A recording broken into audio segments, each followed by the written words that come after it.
Hey, my coding family. I'm fixing to look up some codes, and I thought you guys might want to follow along and do some with me. Anyway, so let me see. What have I got going on? Bring this up. I've got circumcision. So if I was doing a circumcision without A, B, C, or D, how do you even find the procedure code? That kind of thing is what I'm doing. So let's go back here to our alphabetical index. Hey, go card. You've been texting up a storm. Sorry if I haven't been replying to everything. Let's go to the back of our alphabetical index and look just for the word circumcision. Let's see. What have we got?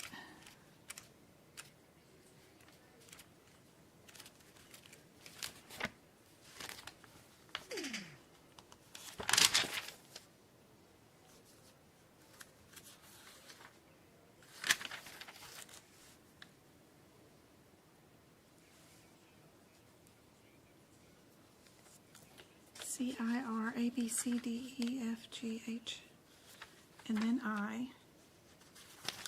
H and then I. Circumcision. What does it tell me to do? That's circulation.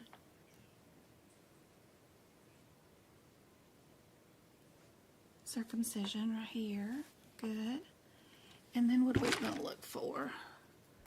Ours was a circumcision surgical, not a repair. They have two different options.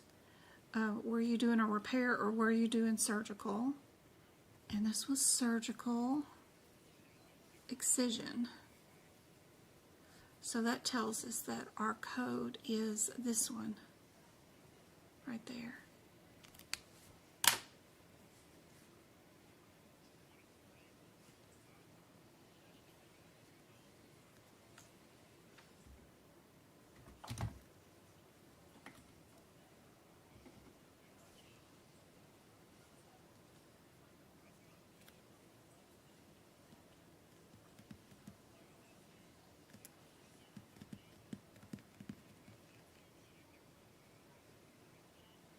Yeah, the patient is 19 years old.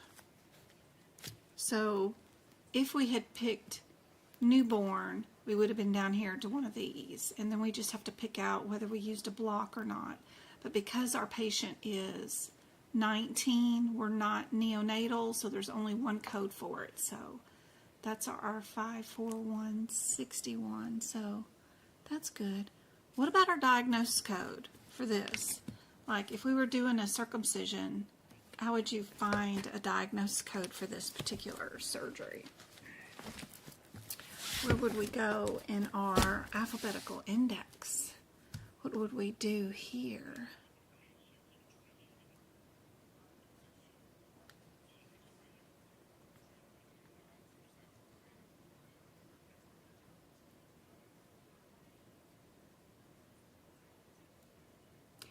You have your CCA exam tomorrow. You're so nervous. Oh, I hope you do so well. Is there anything I can do? I wonder if there's anything I can do to help you for tomorrow.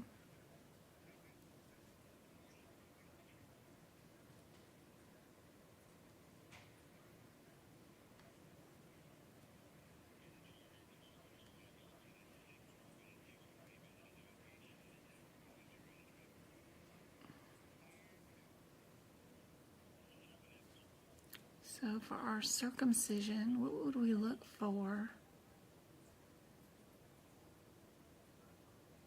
Would we look for circumcision in our alphabetical index for our diagnosis code? Let's go see. Anybody got any opinions? Anybody ever looked up circumcisions before? What's our diagnosis code for this? Because they're not really sick, right? It's just a generational preference. Let's see, what do we get? CIRC. Is that even in here? Circumcision, it is in here. Ooh, if you happen to be in your ICD-10 book for the 2025 year, on page 92, we do have the word circumcision. In the absence of medical indication, that means there's no medical reason to have it. It's a ritual thing, family history, right? Routine, we are supposed to use Z41.2. He's 19 years old though, but I wonder if we'd use that.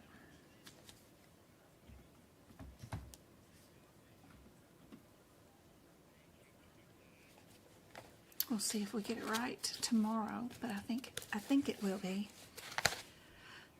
Yeah, they do have circumscribed. They say go to the condition, and that's as close as we get. All right.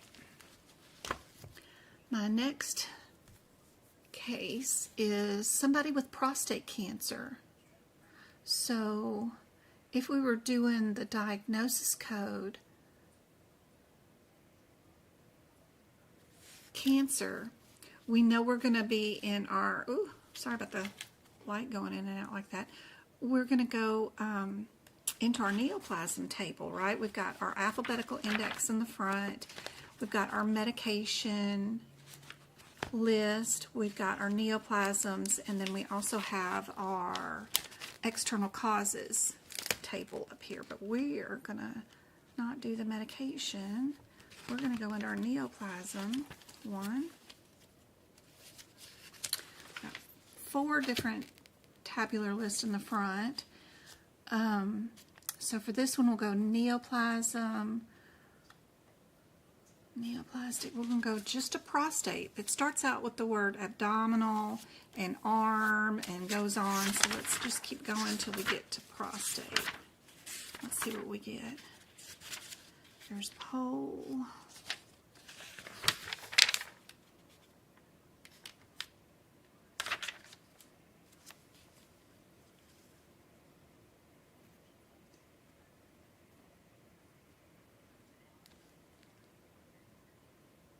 A, B, C, D, E, F, G.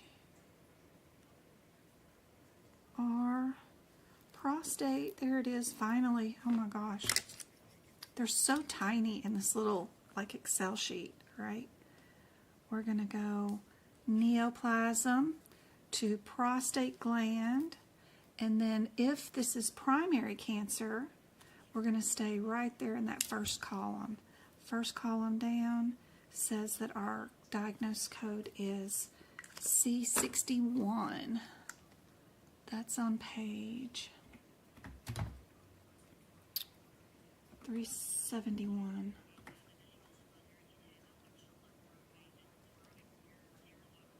And then our procedure that we're doing on this patient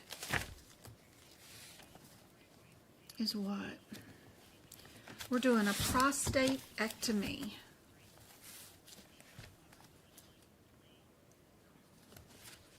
So in the back of our CPT book, we're going to go look up prostatectomy. Let's go look that up and see.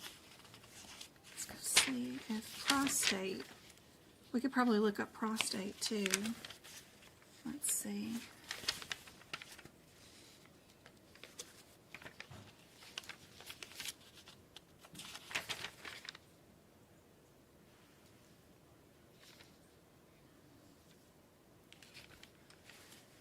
Here we go. Prostatectomy right there. And then I got to read my chart and see how we did it. Did we do a total? Did we do open procedure? How did we do it?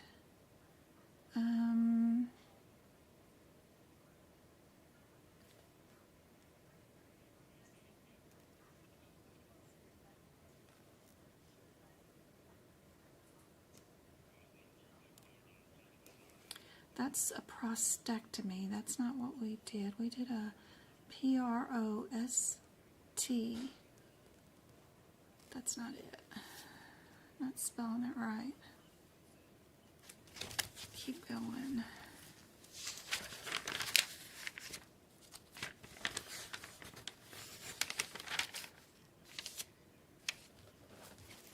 Over here. Here we go. Prostate. S-T-A-T-E. C-T-O-M-Y. Good, okay. And then, did we do it electrical, laparoscopic, peritoneal, retropuberally, suprapuberally, or transurethra? Those are the different types of surgeries that we have in our CPT book around prostatectomies. So you need to know that information. And ours was done retropuberally,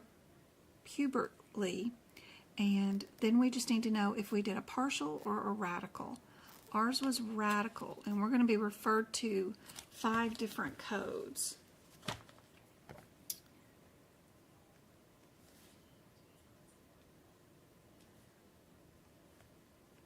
So we're on page 1284.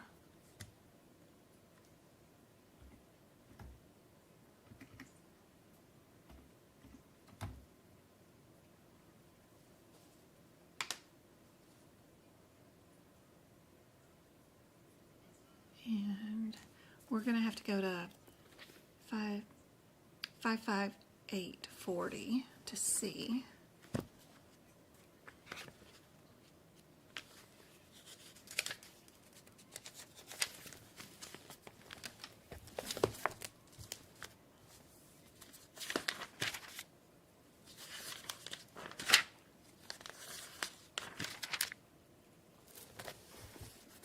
Over here. Our first one is radical with or without nerve sparing. The next ones are with lymph nodes. The next ones are bilateral lymph nodes, including iliac. And let's see, what did we do?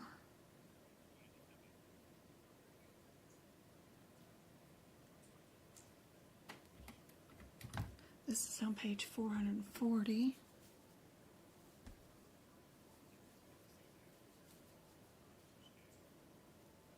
We did everything. We did all the lymph nodes, including the iliac, epigastric, and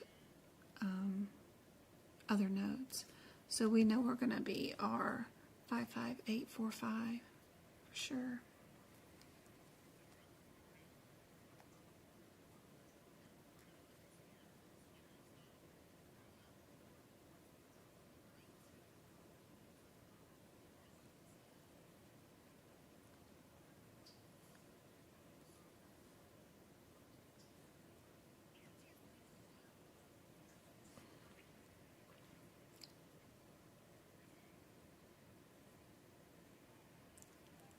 Last minute study or test tips.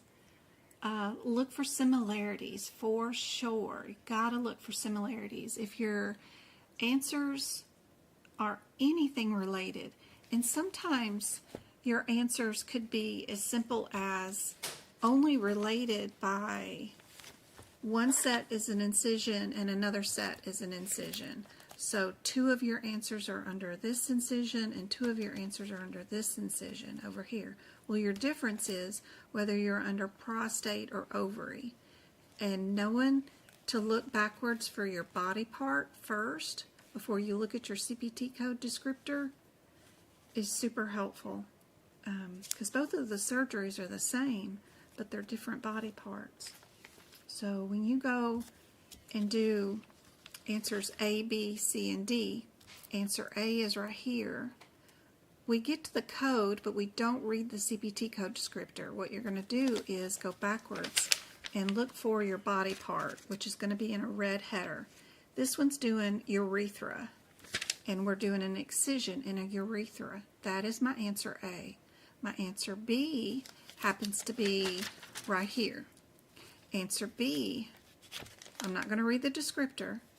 I'm going to go back until I find a red header.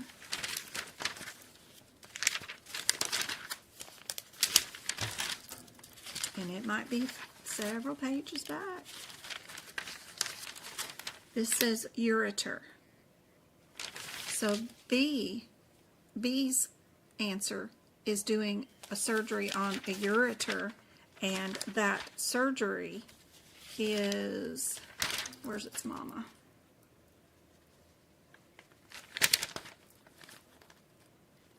It's going to be a transurethral surgery.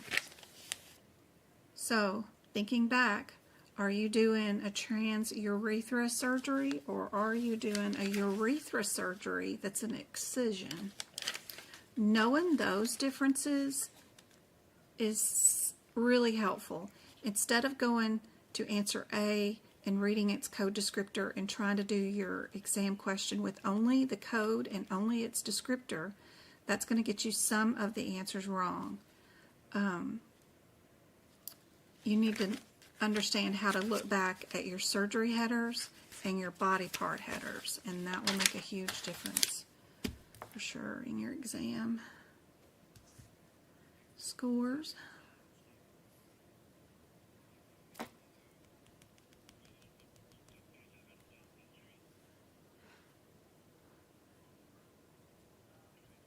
Be sure to get plenty of sleep tonight. Take peppermint with you when you take your exam. Peppermint, the scent of peppermint increases your test scores. Amber, she passed her exam. Get this on camera. Whoops, wrong one.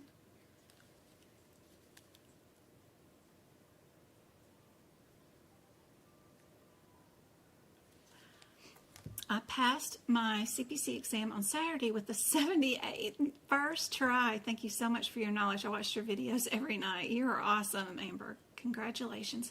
Thank you for your help. Just joined and passed grade 70 with the CPC exam. Is the passing grade 70? Yes, it is. You can miss 30 questions on your CPC exam.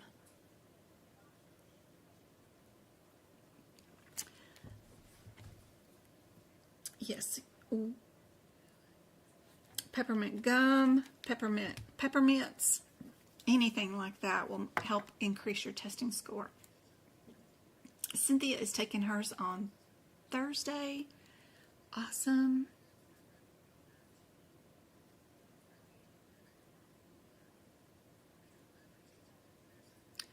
Our prostate cancer is on page 371.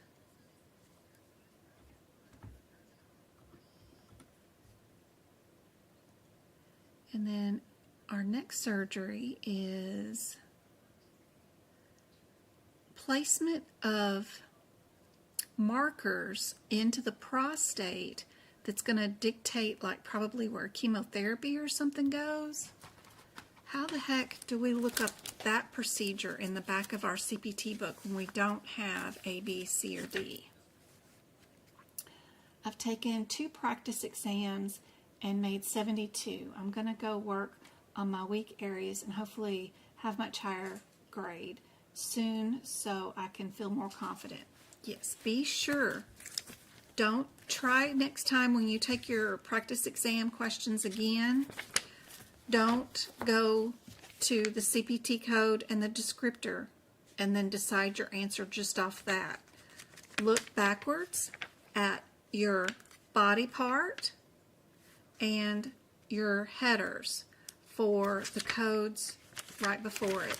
So, like, all these codes are underneath the header of postmortem examination under cytopathy.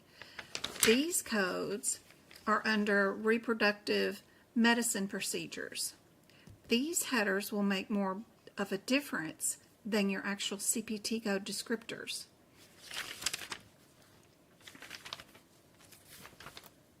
Try doing your practice exam questions by doing it that way. All right, back here, if I'm looking at, if if I'm placing markers into the prostate so that I know where my chemotherapy or radiation is going to go to, what surgery word am I going to look for back here in our CPT book? Does anybody know? We're placing markers.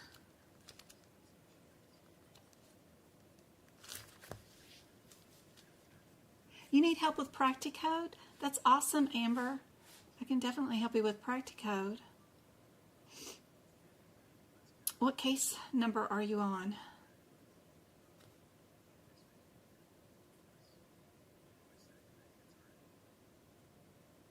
I recently joined. I wish I found you sooner. Me too.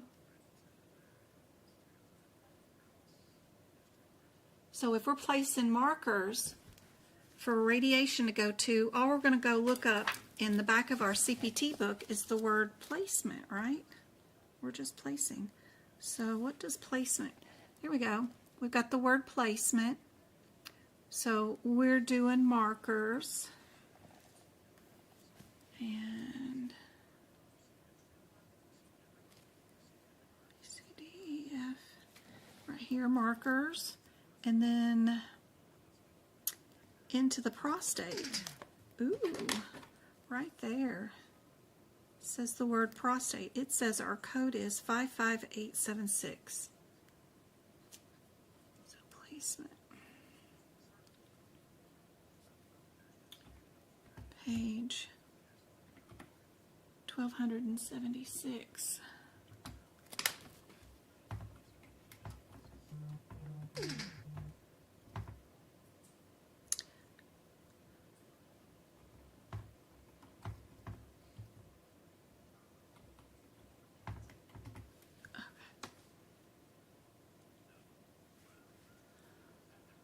What case number are you on, Amber, for Practicode?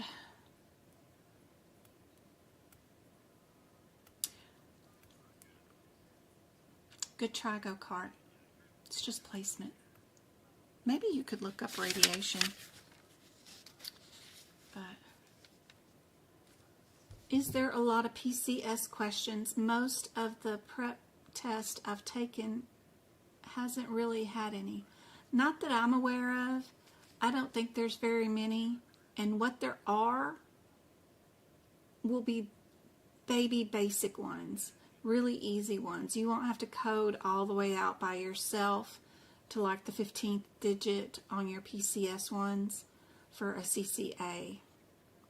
If they even ask you that on the CCA exam. So don't stress. Don't worry. I think you'll be okay.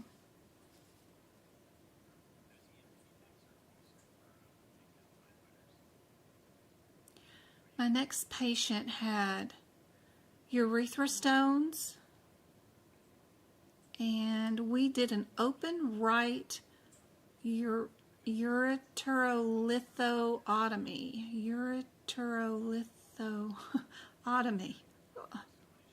Oh my Lord. Alright, so let's go look up ureter. A, B, C, D, E, F, G, H, I, J, P, Q, R, and then S, then T, then a U. Then a U.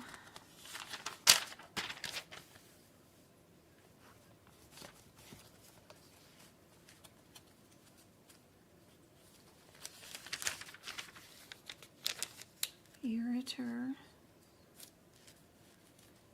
Okay, ureter. O. Litho. That fancy term. Ureter. O. Lith. O. Otomy. Whatever. 1, 2, 3. Yep. Okay, did we do it laparoscopically or transvaginal is what I need to know. We did it transvaginal. So we've got the 51060 as our code. What, do we need anything else to go along with this? This is on page 1330. If we're doing a procedure on a ureter, does anything else besides the CPT code need to go with it?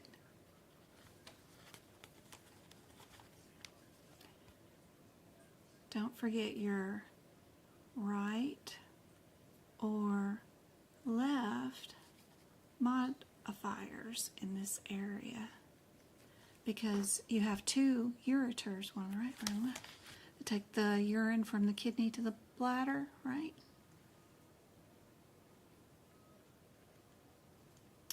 All right, our diagnosis code for kidney stones or whatever. What's our word we're going to look for in our alphabetical index?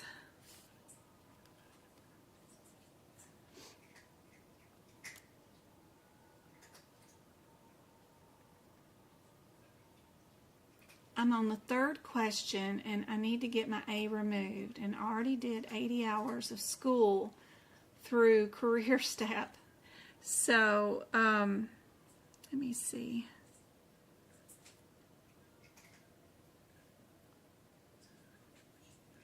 Well, I need a case number if I'm going to help you. Let's see. Let me go. I'll show you where that is.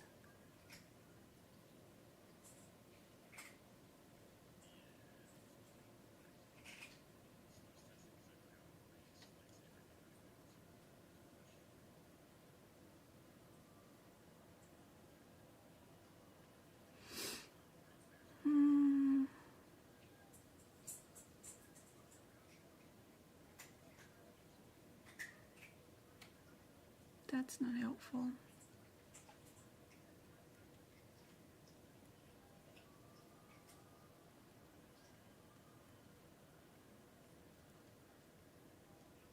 Here we go.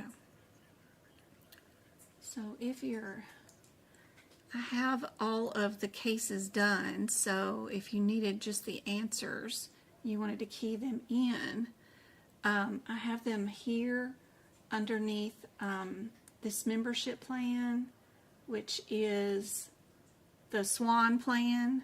It's this one right here. It's got the Practicode answers in it. If you purchase that, it'll take you to this page that'll open up for you. And if you have case like 7215, this is the answer key to 7215. And it tells you what aapc wanted for the answer for that case. That way you could do them, and then before you hit the submit button, you could come check your case and see if you picked out all the CPT codes, all your diagnosis codes, if you have your modifiers listed correctly, and then check it and make sure before you hit your submit button. This is case 7203. This is case 7171. It's the up at the top. It says case ID semicolon OPD, and then it'll say like 7171, whatever. Yeah.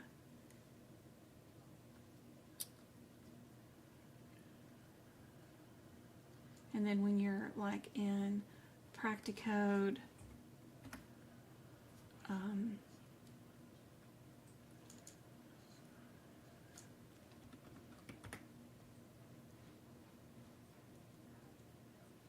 oh, come on.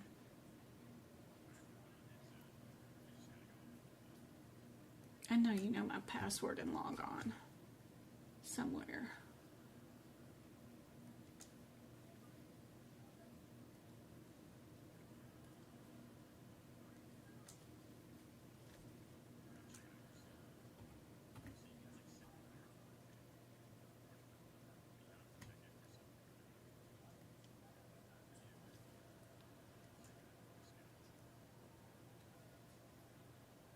No, not gonna be happy with it.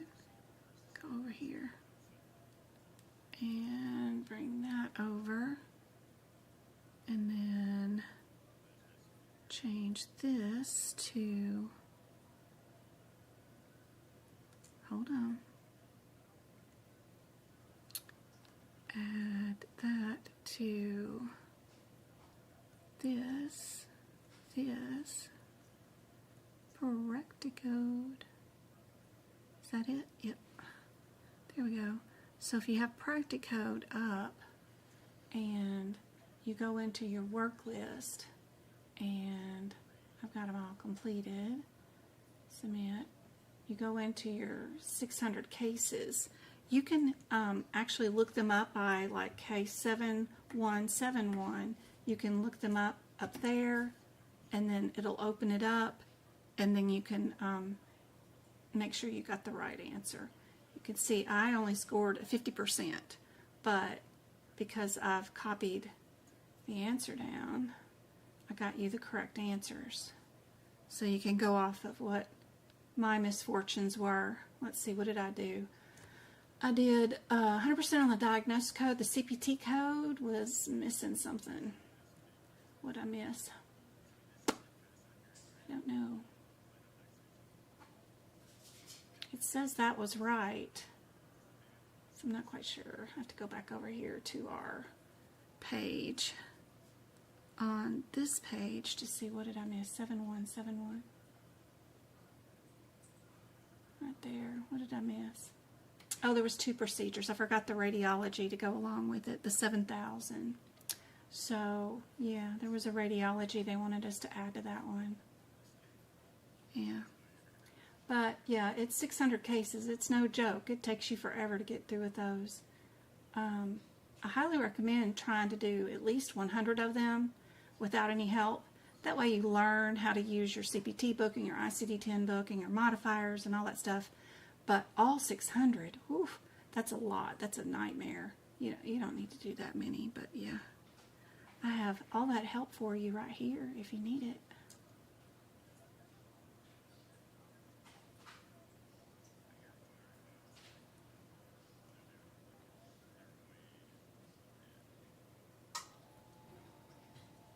There we go. Back to our book. And my question was, what diagnosis, what would I look up underneath here for looking up a kidney stone? Is that what this patient has? They have a right urethral stone. What is my vocabulary term that I would look up inside my alphabetical index for finding the diagnosis code? In medical terminology or anatomy, medical terminology, they'll ask you kind of like some of the procedures that are a little obscure. Do you know what kind of procedure is happening when you're doing like a type of surgery that is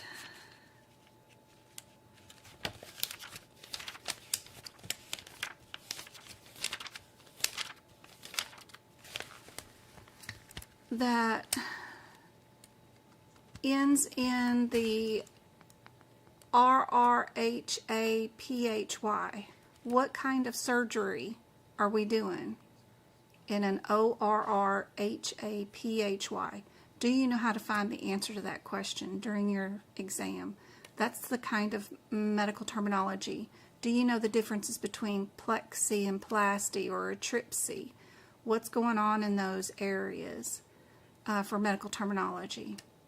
For anatomy, it's always about the male and female reproductive systems, 100%. If you don't know all the little minute little glands and glandular things and what they do, what kind of tissue they're made out of, all kinds of stuff, anything to do with any kind of reproduction organ, that's what they're going to ask you for anatomy-wise.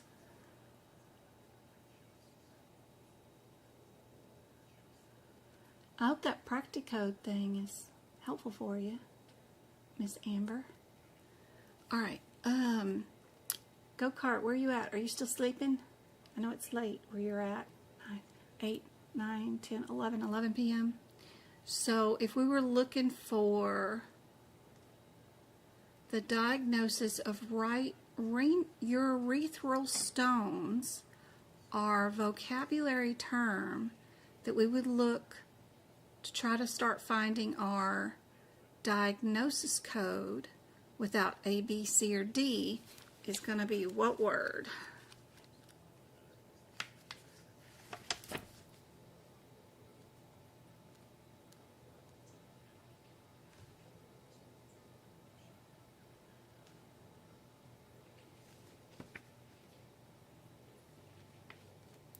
This one's going to be,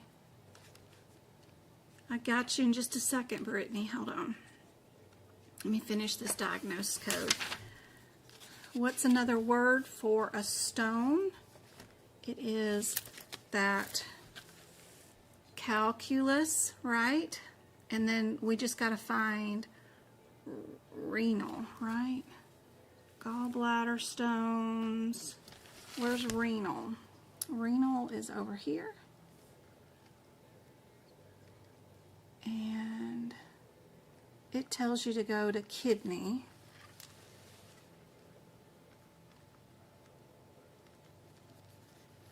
Which is down here. And we have to know if it's impacted multiple pelvis, recurrent renal, staghorn. If it's the ureter, it's right here.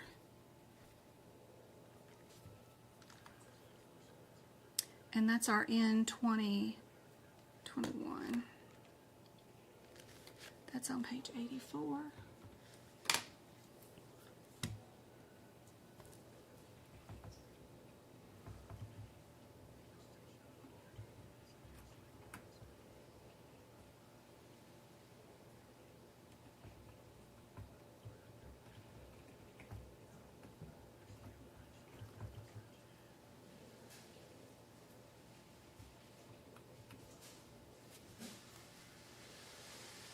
So to find that answer,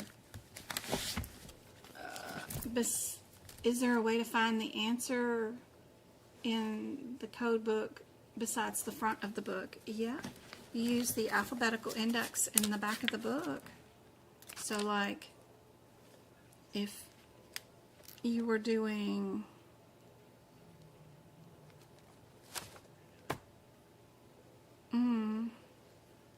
any one of these procedures,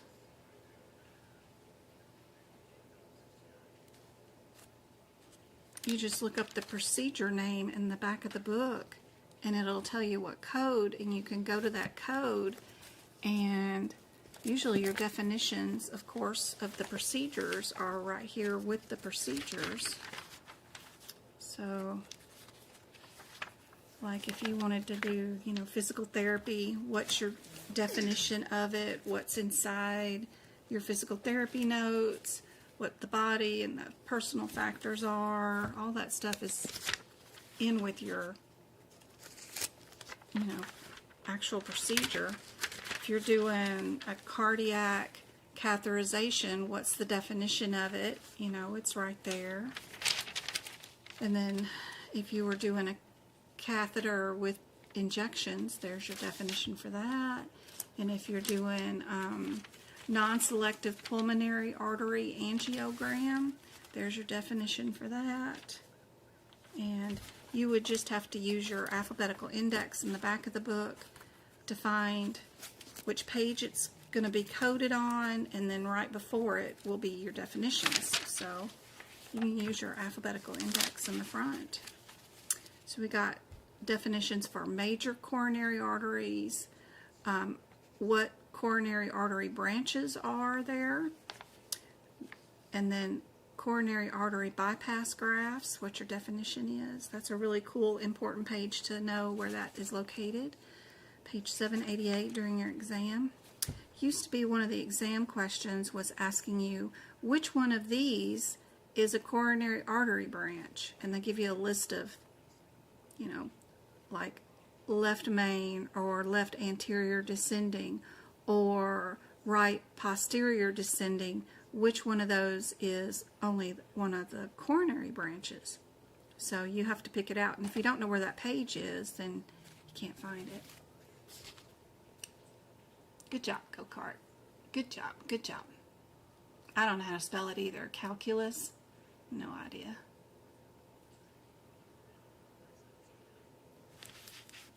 All right.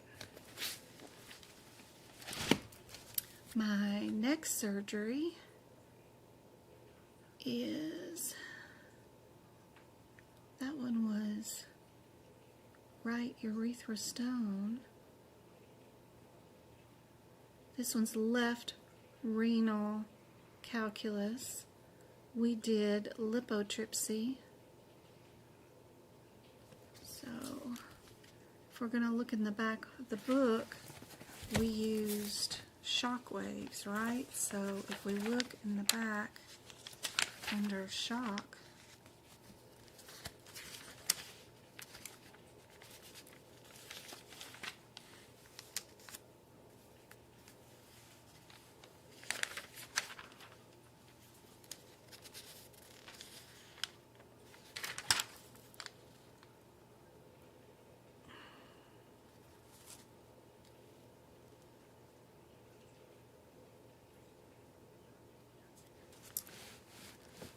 way down here at the bottom, shockwave therapy.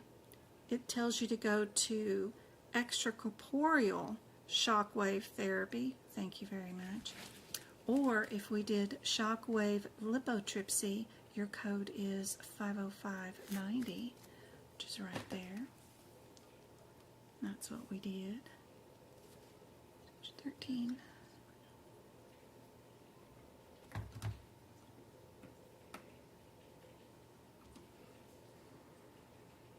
Don't forget what needs to go with this one. If we were left renal, then you know you're going to need your LT or right T modifiers to go with this.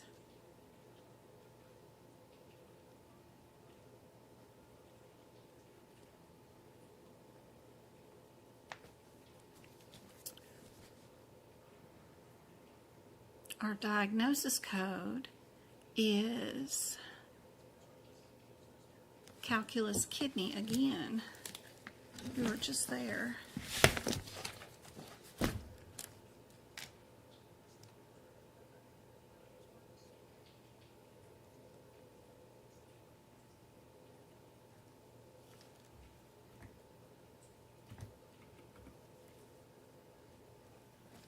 That's page 84.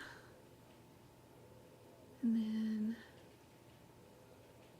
my next surgery or diagnosis is a TA grade transitional cancer carcinoma, TCC bladder cancer. In January of 2010, now has 2 new bladder lesions. Well, what in the world do we diagnose for today's visit? We don't know if it's cancer. They do have a history of it, but right now all they got is lesions, right? So we're going to look in the front of the book for just lesions, right? A, B, C, D, E, F, lesions. Because until pathology comes back, we can't say that they have anything else other than lesions. Lesions. Bladder.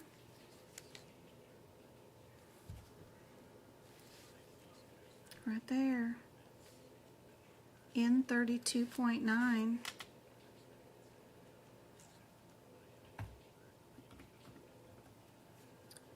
And then for their history of, their personal history of, right?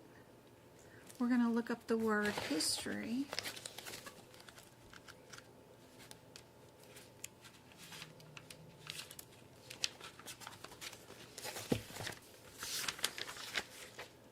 History, personal history of bladder cancer.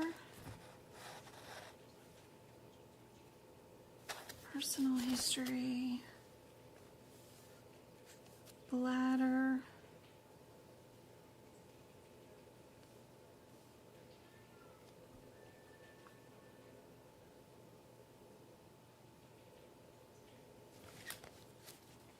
No, malignant neoplasm first. Personal history of malignant neoplasm, then pick your body part. Then we need to go to bladder. Right there. Z85.51.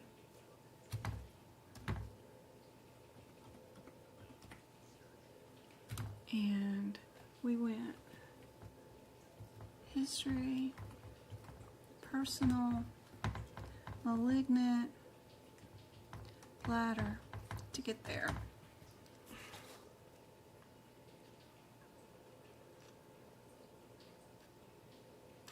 For our surgery, for doing a scope, and did we just biopsy those lesions? What did we do? Or did we remove them? We did a scope. They're tiny papillary lesions in the posterior bladder. Otherwise, the cystoscope was negative. Scope was introduced. Examination, bilateral urethra were visualized. And a retroflexion was performed. Cystology was sent. What is a retroflexion? Good Lord. So if we did a cystoscope, I know how to do that. We go back here to the back of the book and we look up the word cyst. Right.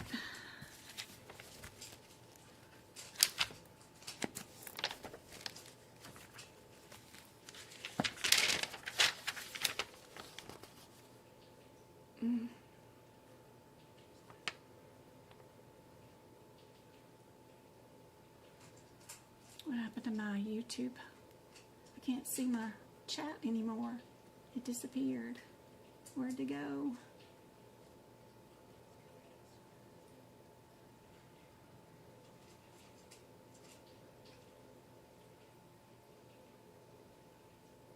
Here we go. And where's my pop-up, pop-out chat? It all disappeared. Okay, live chat. All right, nobody's talked since renal stone. Okay. Is it still flowing? Y'all still there? So right now we're looking up cystoscope. CY.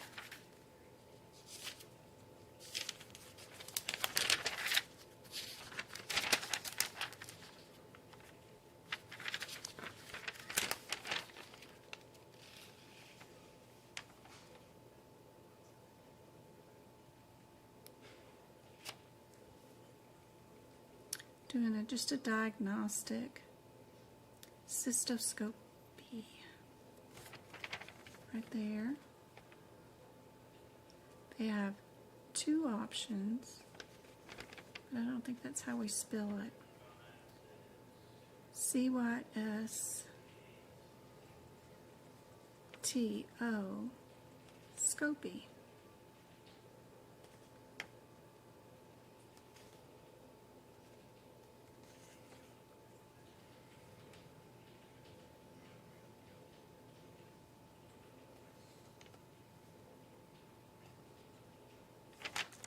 We went through both urethras, so it was a cystourethroscopy, not a cystoscope.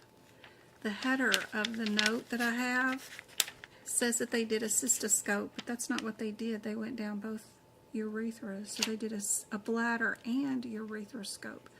So how do you spell that? Cystourethroscopy. Yeah, they did one of these suckers. If it was just an examination, then we did that. Which is just our 52,000 code page. 1156, and we did a Cystourethroscopy.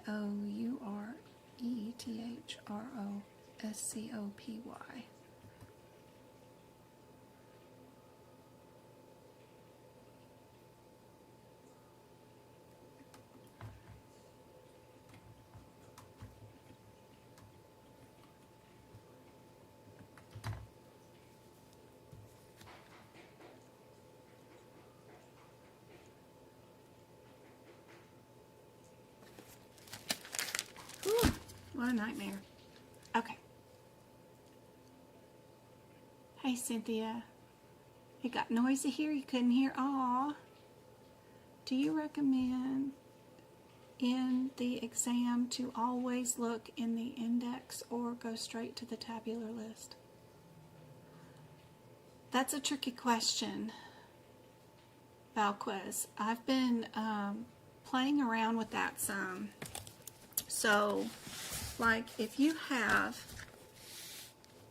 4 available answers, right, in your for like an ICD question. So, let me show you an example. A, B, C, D, E, F, G, H, I, and then J, K. Okay. So, if you went straight to the tabular list and looked at your different available answers in a book that does not have my notes in it, because unfortunately mine have my notes in it, and so, let's say, okay, so you went and your available answers were I1A, I20, I21.0, or I21.2. So A, B, C, or D. If you went here and your question was asking you which one is the diagnosis code for impending heart attack, if you look at these in the back in the tabular list, you'll see that I1A says other hypertension, I20 says angina, I21.0 says ST elevation, and I21.2 says ST elevation. None of them say anything about impending heart attack at all.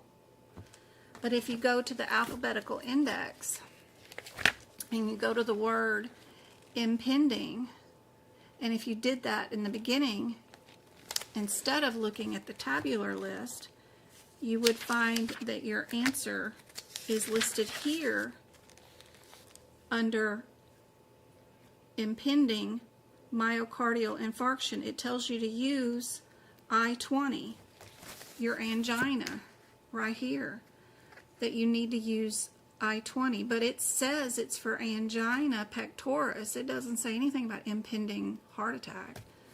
Nothing about myocardial infarction in here at all. So how would you know? So, and for that particular question, it would be best to use your alphabetical index. And they know that. And they have maybe 1 or 2 questions on the exam where they know if you only go back here to these numbers, then you're going to probably get the wrong number if you don't use your alphabetical index. What, Travis? Do you have an extra bottle of that purple stuff?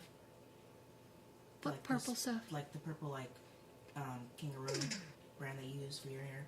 That, like, the tingles and, like, stuff. Conditioner, you're out? Yeah, I'm out of it. Let me go see. Okay.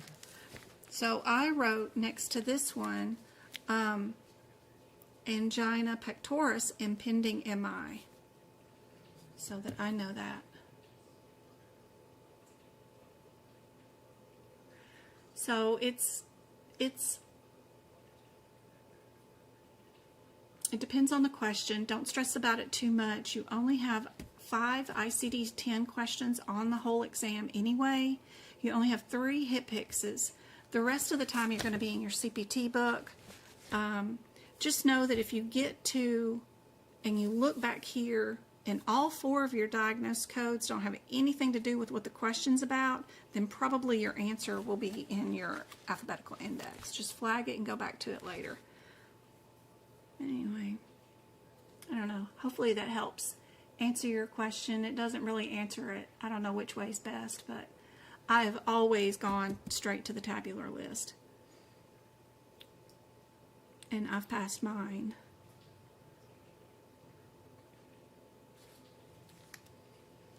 Did I miss what exam? I don't know you were live today. No, this is just, I'm just sitting here working and thought y'all might want to play around with me. That's all. There wasn't, this is just impromptu live. Let me check on his conditioner that he needs. And while I'm doing that, see if there's anything here interesting that you guys can look at. Let's see. Have you guys gone through your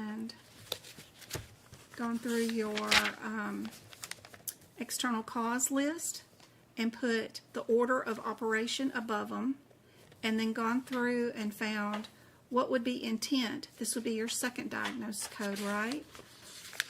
Where would your cause be? What kind of codes would those look like? And then highlighted those. The place that it happens in is going to be fourth is the activity. And here's the activity, and those are highlighted in that color. Here's the green for the status. Those are highlighted so that I know that that's my 5th reason, and it should get going in the 5th order. Stuff like that. Y'all done that kind of stuff. Here's some more green. Yeah. Y'all done that? Let's see if I can get some more.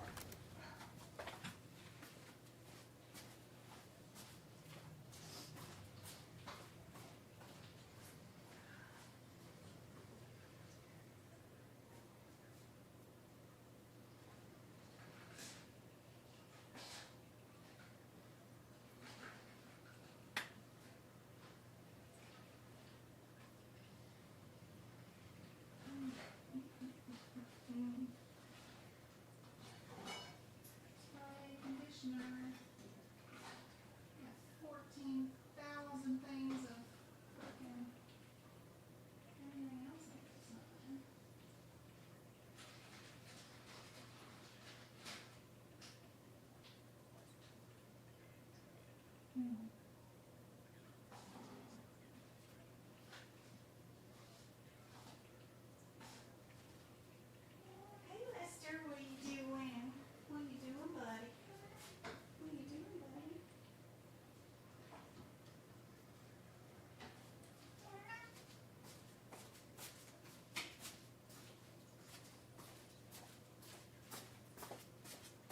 I didn't find any leave-in conditioner, but I did find some chocolate. All right.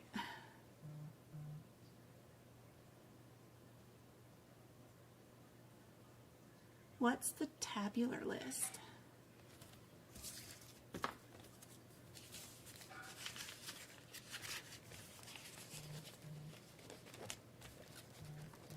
So if you go to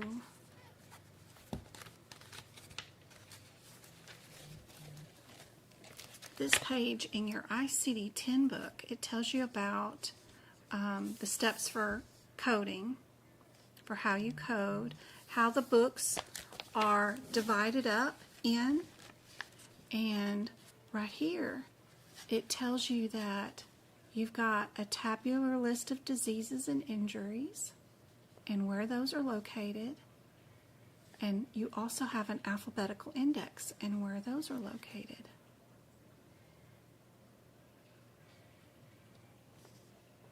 And that's what I'm talking about. Then it goes into your conventions. So this right here is your index of diseases. Then you've got your, and what everybody calls and refers to as your alphabetical index. And then you've got your table of neoplasms. Then you've got your table of drug chemicals, and then you've got your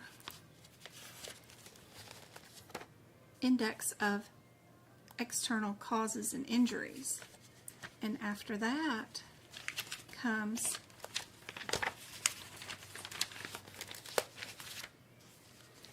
what they refer to as your tabular list back here of 21 different chapters. So, you know, these are all your blood-borne diseases. The second chapter is all your cancer ones. More blood-borne. We've got our circulatory issues, our mental health issues. We've got diseases of the eye, and then your diseases of the ear, and then your circulatory again. So those 21 chapters are what they refer to as your tabular list of all the diseases. 22 chapters, whatever, 21. Used to be 21 forever. They put behind your Z's, they added your U, which is right here. It makes out for your 22nd one, but this is just a special purpose that they did for COVID, and that's why it's so new. Anyway, that's what's going on. Oh gosh, I lost it again. Why did you stop? Let's see. I think everybody in my house is streaming over the internet. All right.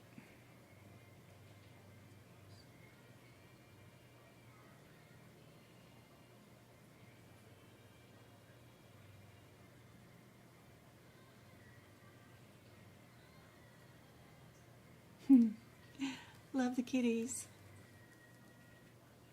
All right, my ICD-10 book has color-coded sections. Awesome, Lindsay. What was the answer to regarding looking up the index or going to the tabular list of the exam?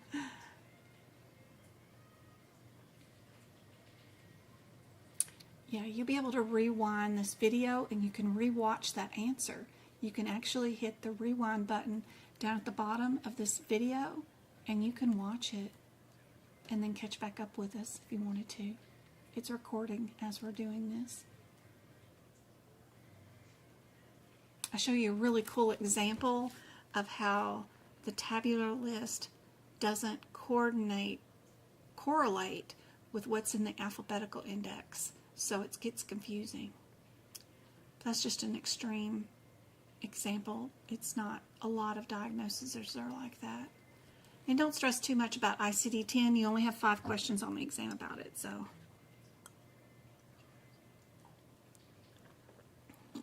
I'm new here. I've been following your videos. I watch on how to get started in medical coding. You suggest to get an older study guide. Is that still the case? Yeah. You can whatever will save you money. You know, if money is an issue, like with a lot of us, you know, I don't want you spending a lot of money.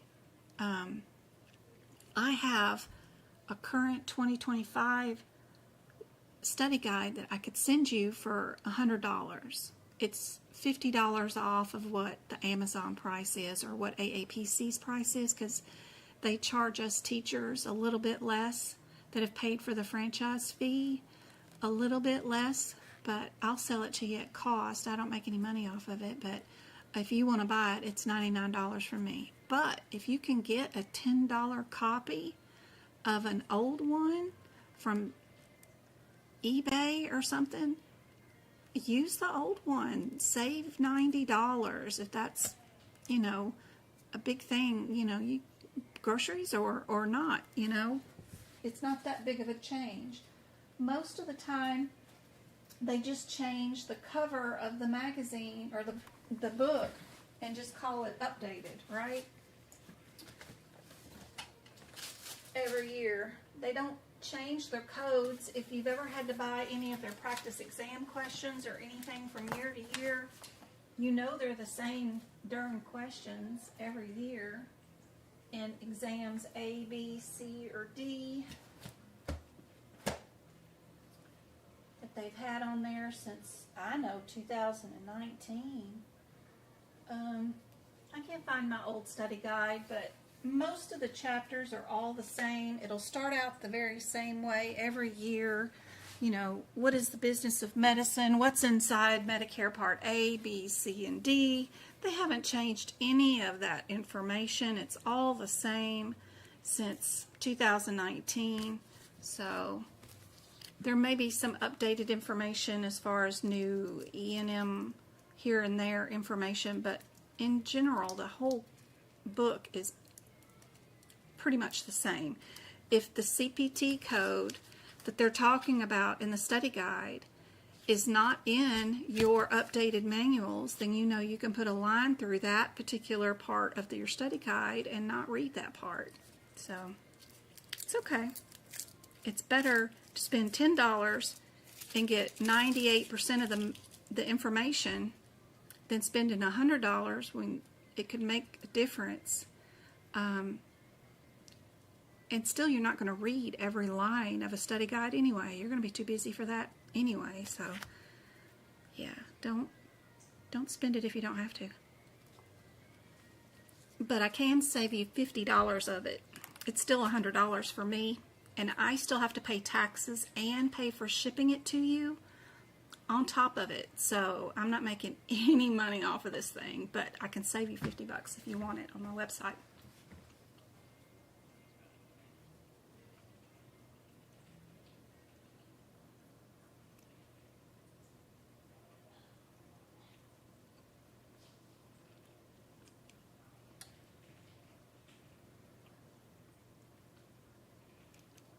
I don't know how many questions are inside each domain. There's 4 domains, right, on the CCS exam, and then 10 questions at the end that are going to be matchy-match. So 10 questions at the end, and you're going to match those definitions with the words with the definitions. So 90 questions are separated by 4 domains. So I would just do the math on that, is what I would do. 90 divided by 4 equals 20 questions, probably, per domain.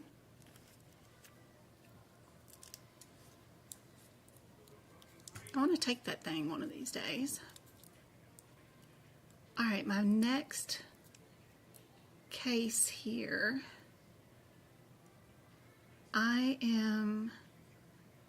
What's my diagnosis?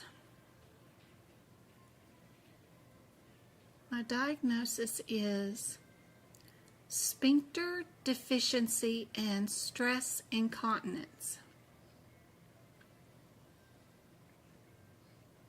So if I'm going to look those up in my ICD-10 alphabetical index,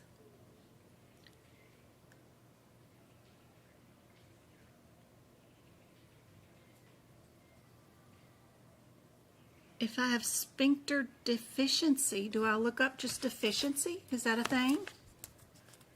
Let's go look that up. DEFI. It is a thing. Deficiency is one of our main terms. Okay. So now I'm going to look for sphincter.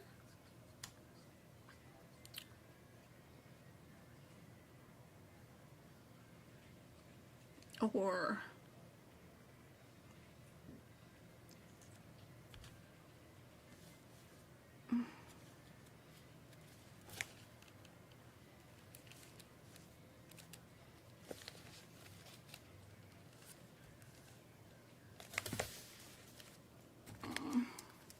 I had to look up deficiency in Trusnick, then sphincter to find it. That's in 36.42. Oh my God, I'm just like my mother. She sneezes when she eats chocolate too. That's too funny. Page 120.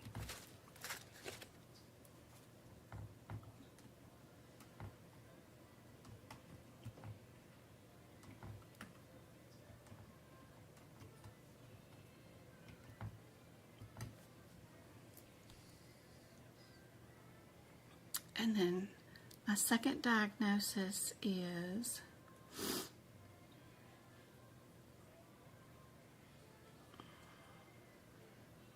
urinary stress incontinence.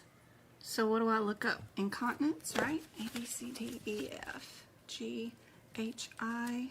Okay, I, N, continence. I-N, incontinence right here. And then,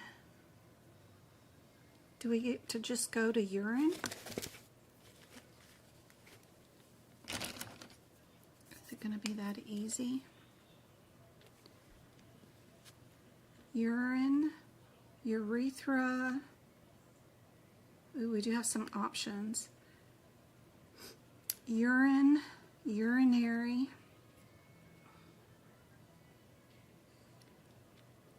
Due to stress, female. Yep.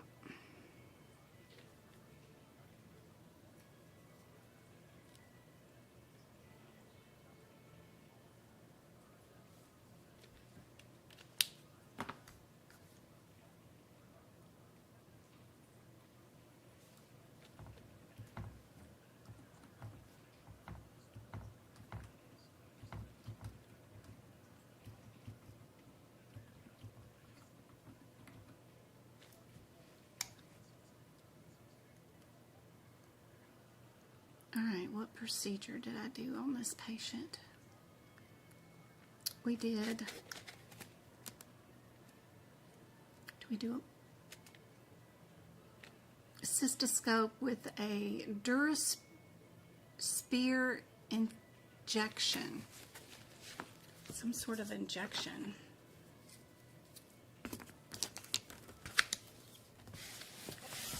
So did we do a cystoscope? Because that's just bladder, and if we've got stress incontinence, do you think we did a cystourethroscopy again instead of just a cystoscope? Let's see. Probably could have looked up insufficiency. Probably. Let me see. It's my surgery. My surgery is cystoscope again, but I'm worried if we didn't do a cystourethroscope. I don't know. All right. Cystoscope with spear injection. Let's see.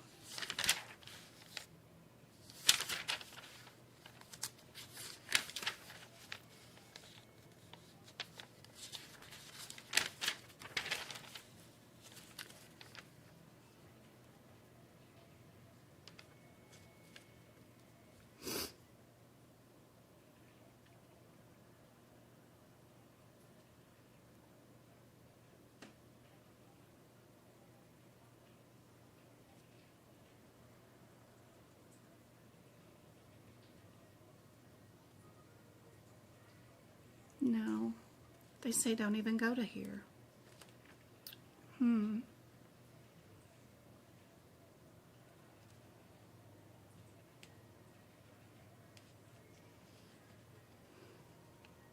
Because all they're doing in this cystoscopes is just an endo or urethro, whatever. And a cystourethroscope, is there an injection?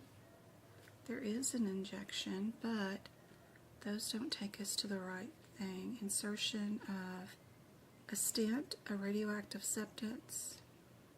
Stent, no. Installation? No. Irrigation, lysis. treatment. Let me go, instead of going to the bladder, because what we did was we injected something into the urethra to make it stronger. So let's go to the urethra instead. A, B, C, D, E, F, G, H, R, U, R.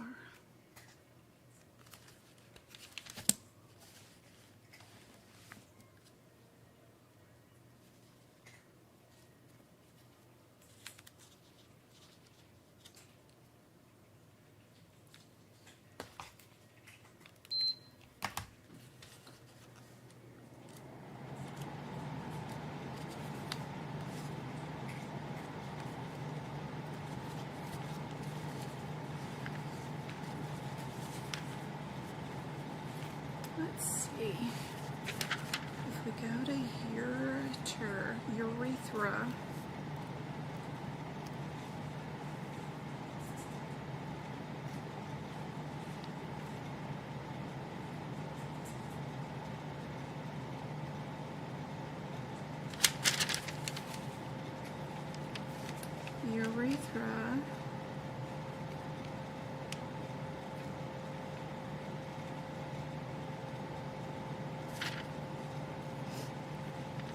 they've got abscess adhesions, artificial sphincter repair, no, balloon,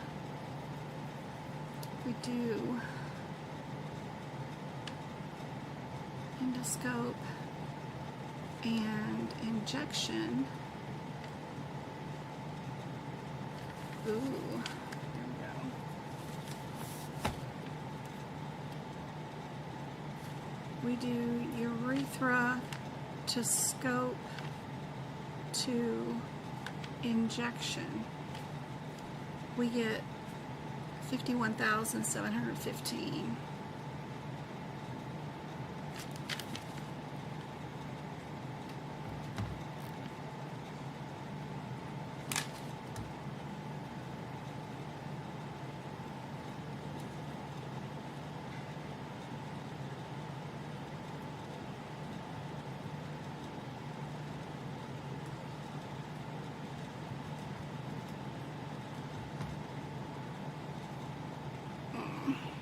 Crazy.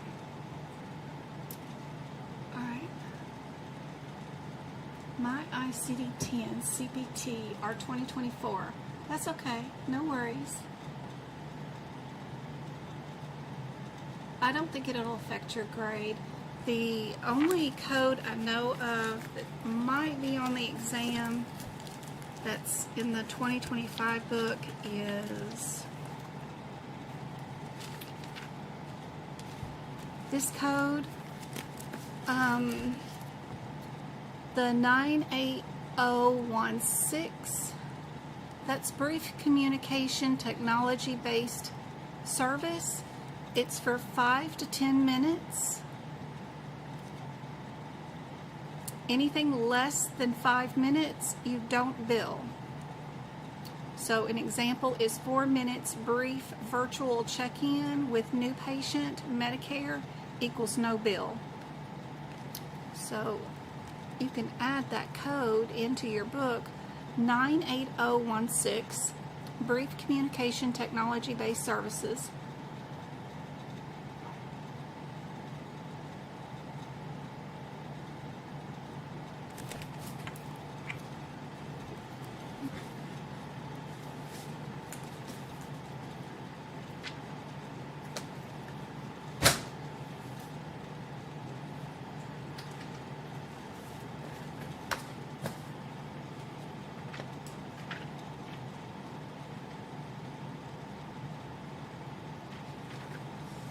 I do have a document on my website that will take a 2024 book and turn it into a 2025 book, and you just go through it and write in the codes that might be new, or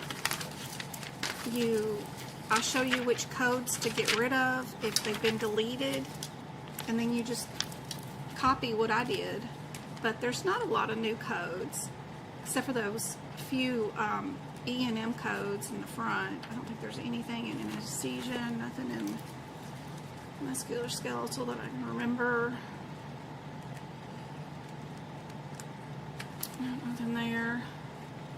There's a couple of new urinary codes, but they're not on the exam yet, and I just tell you where to write them and what to write, and then if you need to delete any, I X them out. But you know, for 20 bucks it'll update your book so that it is a 2025 book.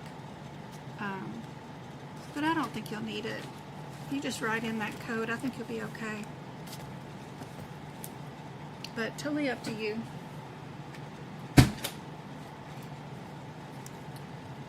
Don't buy new books. Lots of people pass right now with the 2024 books for sure.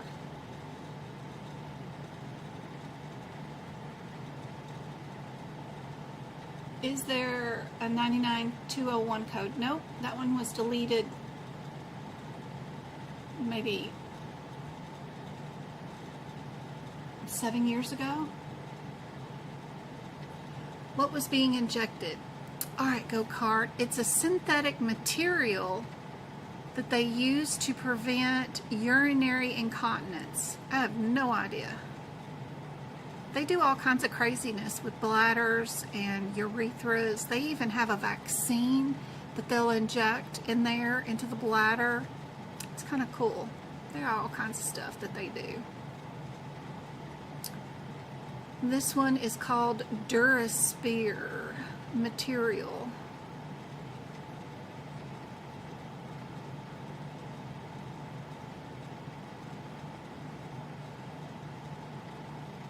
Who knows? We have to look up the manufacturer and see what the heck they're putting in there, but no idea.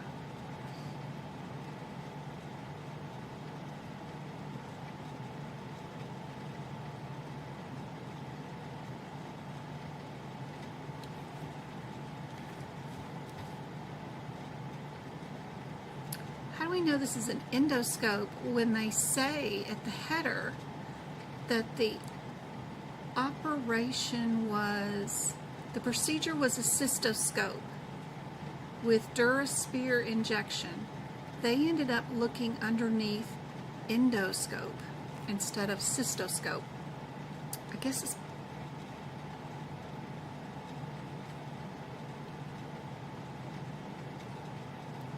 because cystoscope, it says they used a French 21 cystoscope was placed into the patient's urethra. The urethra is fairly pale. They injected the DuraSphere and then they pulled out. That was it. But when you look up the procedure in the back of the book, you go to urethra endoscopy injection implant material. There's an endoscopic injection of synthetic material in the urethra and the bladder neck to prevent urinary incontinence.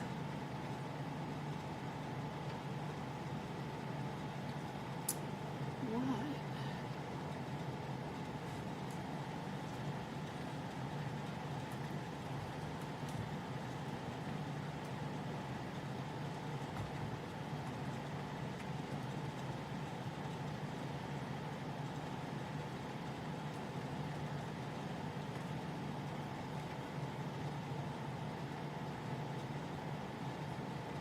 Endoscope and cystoscope are both medical term procedures that use a thin, flexible tube with a light and a camera at the end, endoscope, to view the inside of the body, but they target different areas. Endoscope examines the digestive tract, esophagus, stomach, small and large intestines, while the cystoscope primarily examines the bladder and the urethra. Then why the Hades do they back here underneath urethra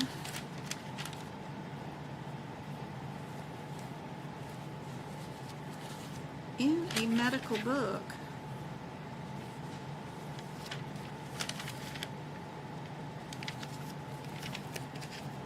under urethra have an endoscope, but they don't have a cystoscope under urethra. Why in the world then? We can write maybe an AK here.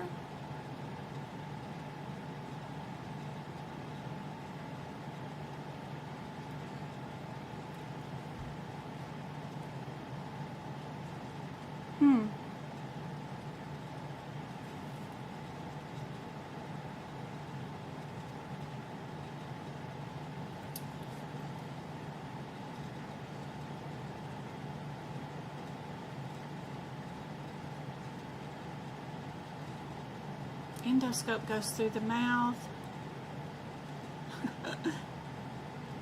Blah, blah, blah. Cystoscope goes from the bladder to urethra. The procedure inserting the cystoscope through the urethra to the bladder. Well, that's just ridiculous. Let's go to 5200. Let's go.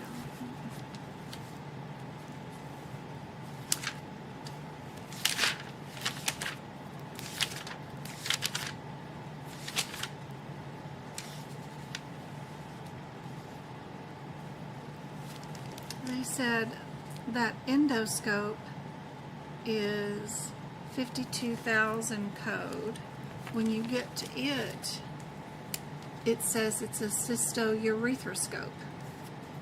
But in the back of the book, it says it's an endoscope. Why? Let's see. Endoscopy, cystoscopy, urethroskopy, and endoscopic description are listed, blah, blah, blah. Urethroscope, cystoscope prior to whatever. The following urethral calculi are all. I bet they're not even going to mention endoscope at all in any of this. Example for endoscopy of the loop of the whatever, including that.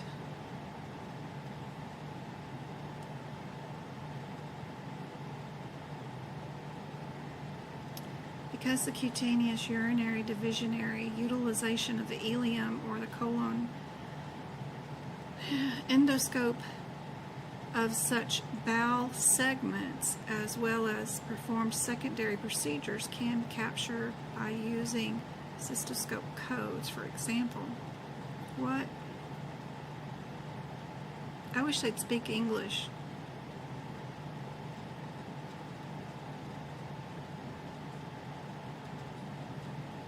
Because cutaneous urinary divisions utilizing ileum or colon serve as a function to replace as replacements of a native bladder. Oh. An endoscope of such bowel segments as well as perform secondary procedures can capture by using cystourethroscope codes. Just because they can make a bladder out of your colon means that they interchange the words or the instruments. You can use an endoscope, but on the bladder,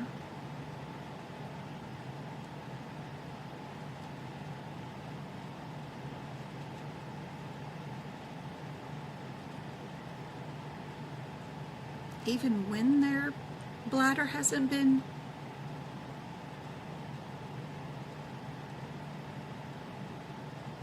changed or updated with somebody's colon, because the cutaneous urinary divisions utilizing ileum or colon service function replacements for a bladder. Endoscopes such as bowel segments, as well as performance of secondary procedures, can be captured by using cystourethroscope codes. For example, an endoscope of the loop of eel, removal of the calculus can be coded with that. Well, Lord.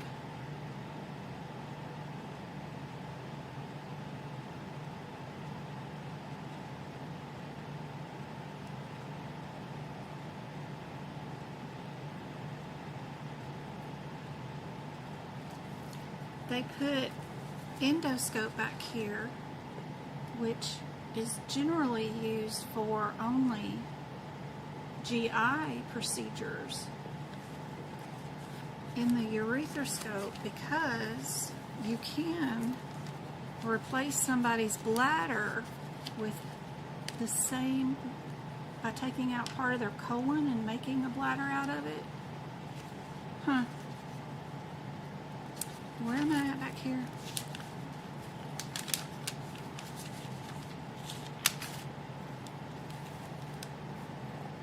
Endoscopic. This just means there's a camera at the end.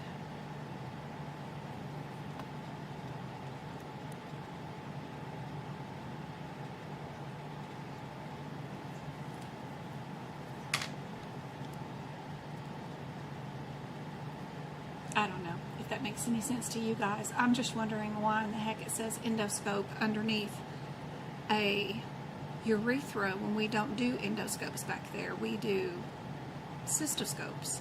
And our procedure that I'm working on says it is a cystoscope, but we end up coding under a urethra or an endoscope. And even when you come back here and look at the code, it says it's a cystourethroscope, but the code that I'm billing is an endoscope. But anyway.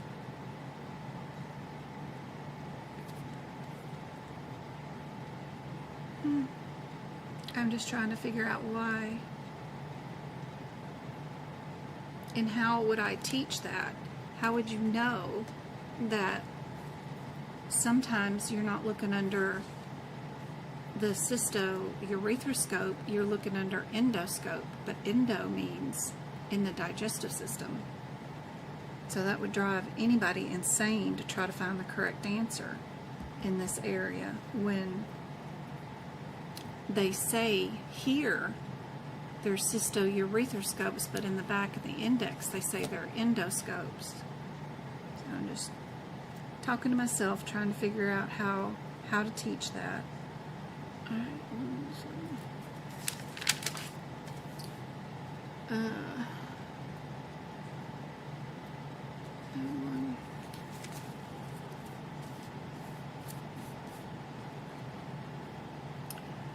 our injection for 17115 is an endoscopic injection implant material into the urethra or the bladder of the neck.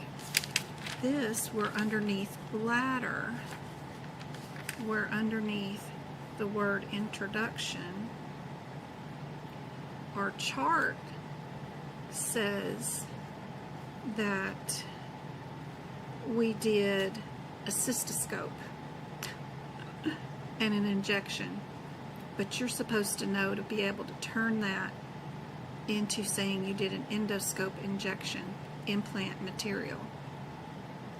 But our patient chart says cystoscope.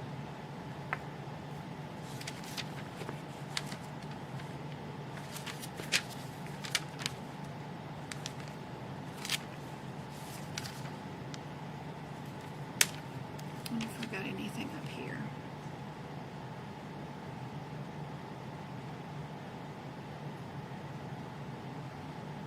I like that endoluminal. Instead of saying it's a scope, they put the word light up at the end, luminates. Endoluminal biopsy, which is not using a non-endoscopic imaging guidance.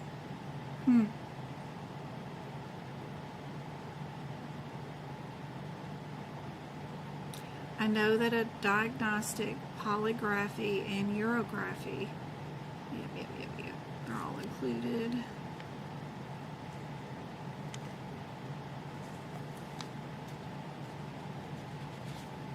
Urethral endoscopy performed in conjunction with the procedure. You go there. Endoluminal.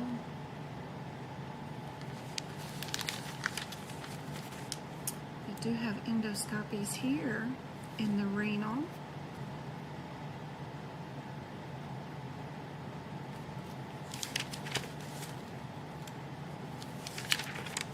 Laparoscopies.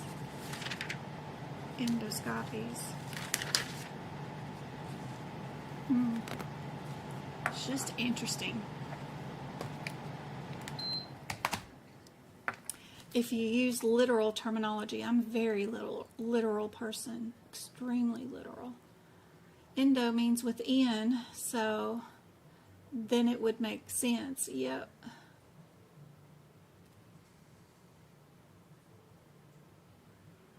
This one we're going through the bladder and the urethra to put this injection in. So cyst, C-Y-S-T, is for bladder.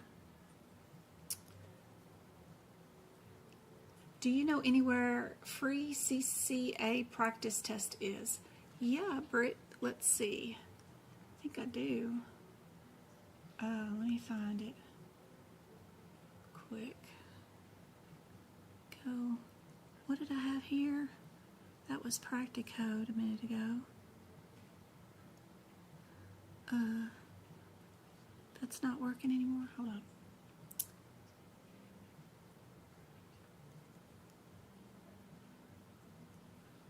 Nope. There we go.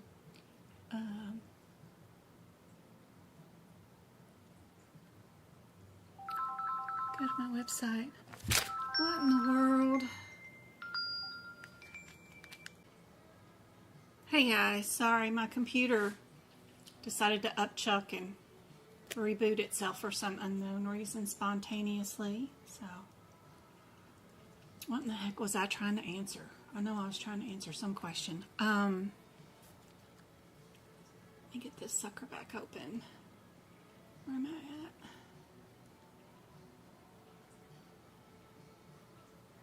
Back into my stream, back open to chat. I was trying to answer somebody's question about oh, the CCS practice exam questions. Yeah, I got you. Hold on. Computer.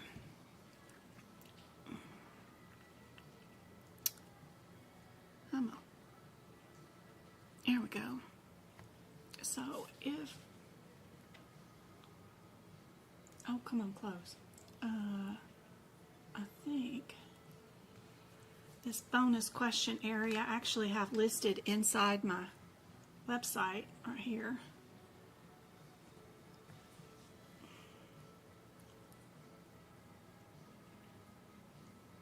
Can I open up where it's supposed to be? What does that say? cpcexam.com?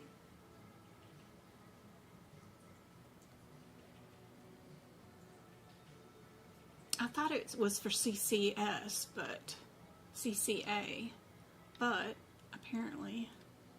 So if we go to CPC practice exam, CPC practice exam, exam.com, they've got 4 practice exams right there that are totally free.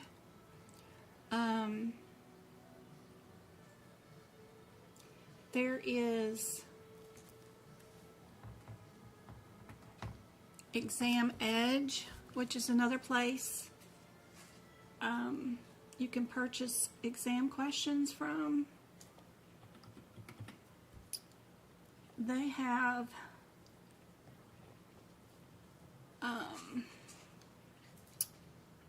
right here inside this drop-down menu, you see where I'm doing CCS, but they also have CCA practice exam questions. I can drop down menu, and now I've got CCS practice exam questions up. Each one of these exams has 100 questions in it, so 1, 2, 3, 4, 5, 6, 7, 8, 9, 10. So that's 1,000 practice exam questions. Good gracious. And change where this is going. Here we go. This is what the exams look like. They're not the best. They're a little, I wish they were wordier, you know. But for $70 or something like that, you get 1,000 practice questions. And then you can show the explanation. They're not always correct. They're not 100%. So don't think that this is, so if you question the answer, then, you know, there might be a good reason to question it. Anyway, there are many steps. You know, I'd say like 80% of the questions are good. There are many steps to the cycle to protect health management. Is there 7? Is that our lucky word? Answer's 4 steps. I know there's 7 compliance things that we need in our compliance auditing tools. That's why I picked 7. So HIM staff should ensure what, blah, blah, blah, integrity, whatever. Yeah, it's a HIM question. Availability. And then, so they got all these. They always have a coupon for a lot of their questions, or to purchase any of their questions. Like you can buy, instead of buying all 1,000 questions, you could buy just like 4 of their practice questions and save some money that way too. But I have a bunch of them here on Exam Edge. So I don't know if you've ever used them. I don't think they're as good as Pocket Prep, but for CCA, they actually have, you know, 1,000 questions. So, anyway, Exam Edge. End and grade. I don't know. I didn't answer any of them.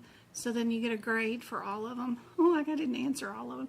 And then you could go to all the ones you haven't seen or the ones that you got incorrect or whatever. But, you know, sometimes some of them have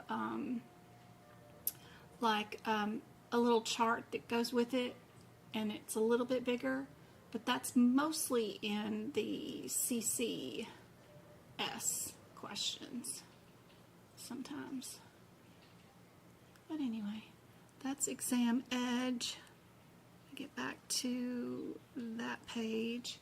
They have practice questions for CPC, for professional office visit coding. Then they have it for CPC outpatient medical coding and those practice exam questions. And then they have CPMA practice questions. They have CCA practice questions, and then CCS practice questions. Of course, bought them all. You can save 10% by using May 10 in your checkout.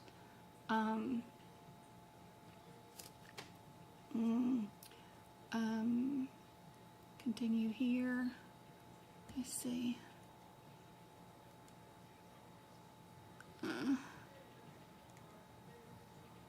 Continue exam. There you go. Go back to here. I don't know why it's not showing, but anyway. For some reason, I can't get the exam to show again.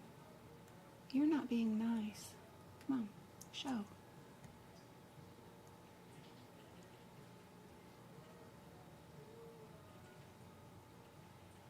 Yeah, it's just not showing. I don't know why, but anyway.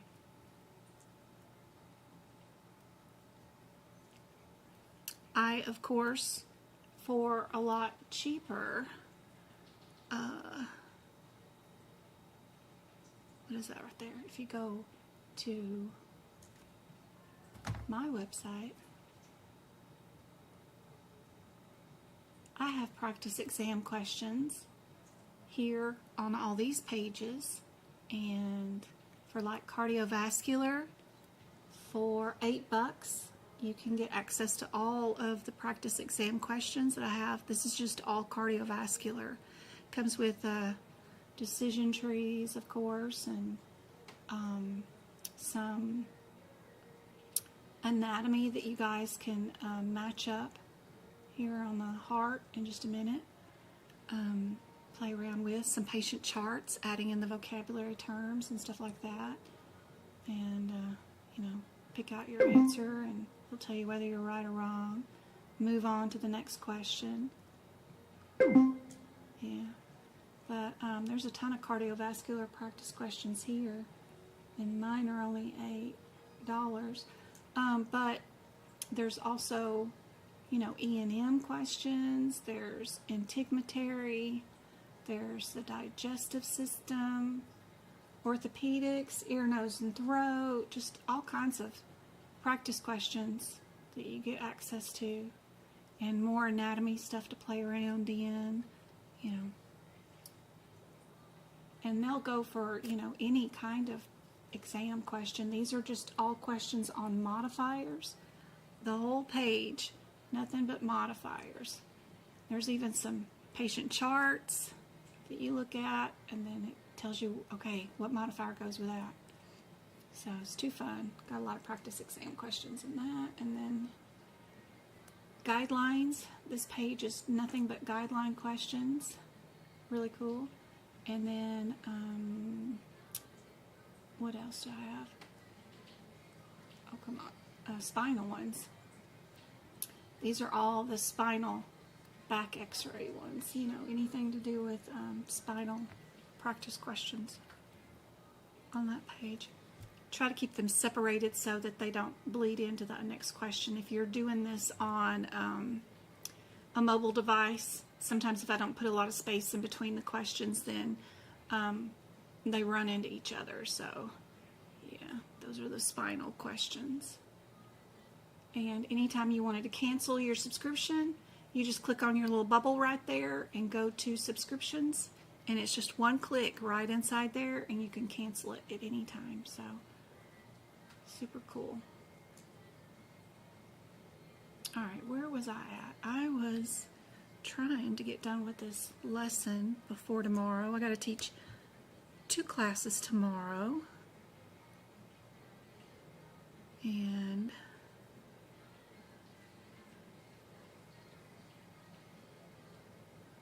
oh yeah, I don't have that thing up anymore. Where's my camera?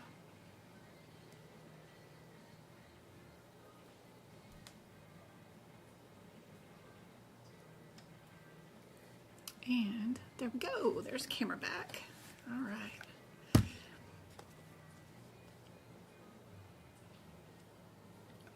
Where did I put chat?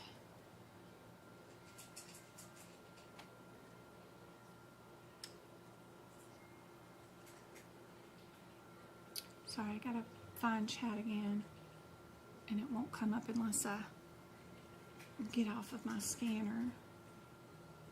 There we go. All right. It's not free though, but on that price, on that exam edge, but it was, you know, about $50, $70. Hey Jen, I'm rusty on my anatomy. Do you recommend I focus on first before moving on? No. Everything you need is inside your manuals as far as anatomy goes. Everything you need, if you have your ICD-10 books, is in your anatomy, is all included in here. So you can go to any page, right? And right before you start coding that particular area, they're going to go through the entire anatomy of the entire endocrine system, and then all the common diseases of it. And this is all the anatomy you need. That's got more than enough information in it. And during your exam, if you have a question about the endocrine system, where's the pancreas? Is it part of the endocrine system? I don't know. Let me go look. You can look right here. You can see that pancreas is listed here. So yes, it is part of the endocrine system. So, you know, you can use it to look up your answers. Everything you need is right here. I do have on my website, I mean, like if you're wanting to spend like a whole lot of time fiddling around, I got this cool book that I used to use that you can purchase where it's a coloring book and it's anatomy. So you get you a blue crayon and you color your ileum. You get a yellow crayon and you do your cecum, and you know, that kind of stuff. So it's really kind of cool. I kind of liked it when I did it in AMP when I was in college. But everything from your neurons, you name it, you get to color. So like if you're really wanting to learn a lot about anatomy, that was really fun to do. And then I've got my pocket guide that I used when I was nursing. So this is for all your acronyms and stuff like that. But, you know, you don't need to purchase anything else. Everything else is inside your books, right? You've got inside your HipPix book, if you know about your appendix, is it B?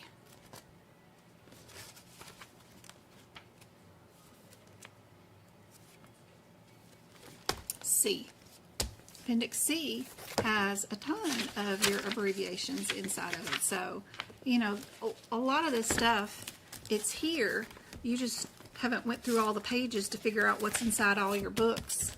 But, you know, the coloring can be therapeutic, you know. It's kind of cool. I gotta go find my one that I colored when I was in college and see if I still have that sucker. But even the eyeball, you get to color all the different parts of the eyeball. Ugh.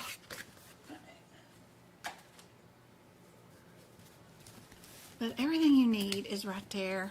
It's right there. All right, where... Ooh, I lost my assignment I was working on.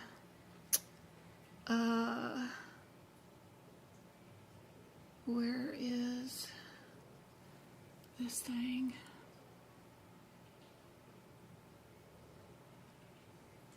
Gosh, I hope it saved it and I don't have to go all the way and redo the whole thing again. Yeah, I bet I do, because it did not save it from, the last time I had it open was the 18th. Crap. Everything I already did tonight, I gotta redo. I hate... Let's see.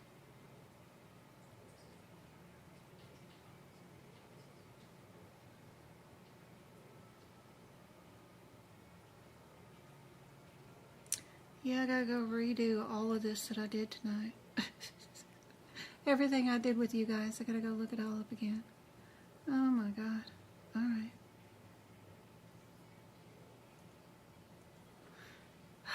I hate computer crashes. Alright, I was on number 8 and I gotta redo all the rest of them again. We were doing amniocentesis. Are we on amniocentesis? We are not on amniocentesis. We are not here. Nope. We are not in that chapter. Where are we at?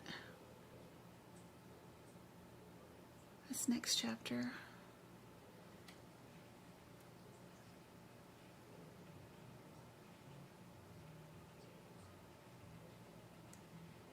Yep, urinary.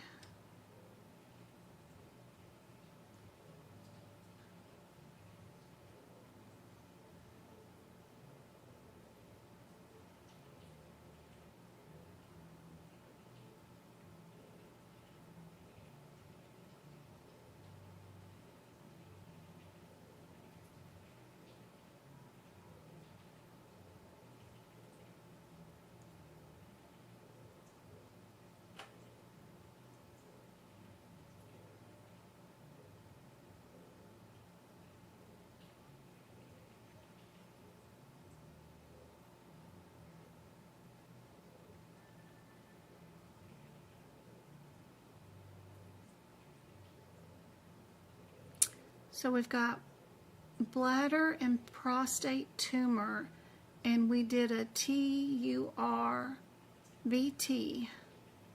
and the size of our tumor is a 5.3. So if we did a TURBT, what is our surgery that we look up in the back of the book?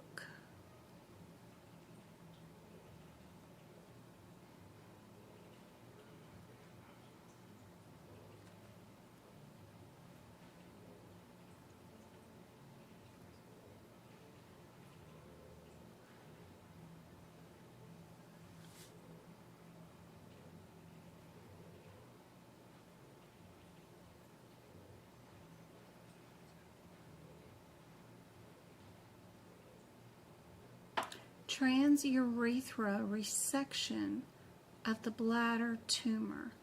Transurethral resection bladder tumor.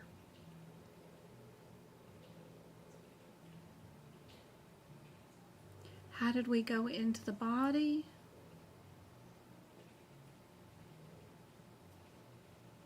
Operating room, we added a cystoscope. I bet it wasn't a cysto, I bet it was an endo. Alright, we probably go into the word bladder. Let's go look at bladder.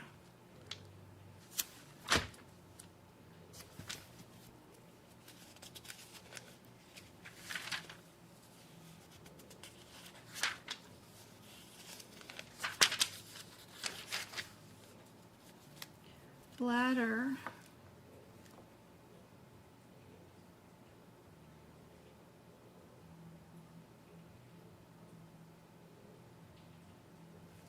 endoscopy. We're doing an excision of a tumor. It's going to tell us a bunch of codes we can go to: 522, 34, 35, 40, and 55.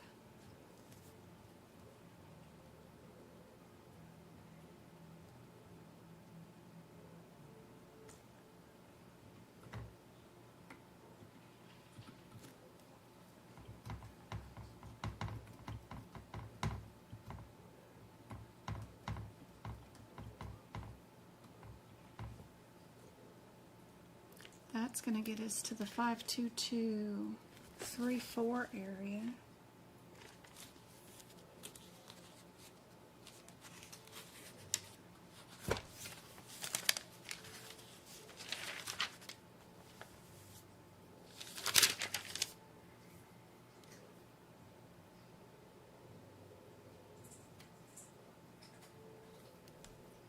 Did we electrocute them? We got a medium-sized bladder tumor from a 2.0 to a 5.0 is right there. That's 35. Our 40 is a large bladder tumor. Our bladder tumor was a 5.3. So because it's larger than a 5.0, we're going to call it a large. Yeah.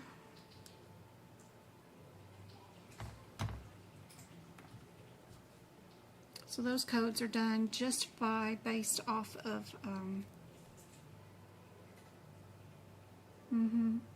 the size of the tumor. And here they call them a cystourethroscope, but in the back they call them an endoscope. In the bladder.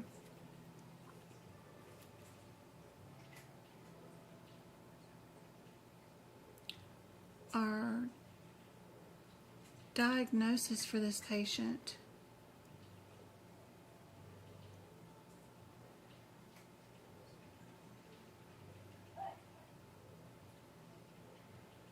neoplasm, malignant.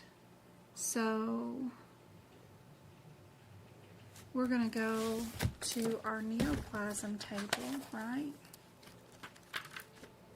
in the front of our book.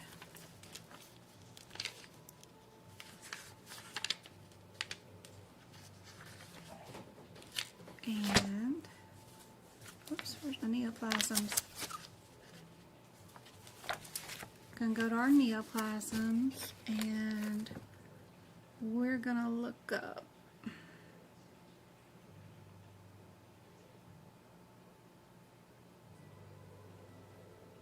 bladder. Bladder urinary, is it primary or what would it be?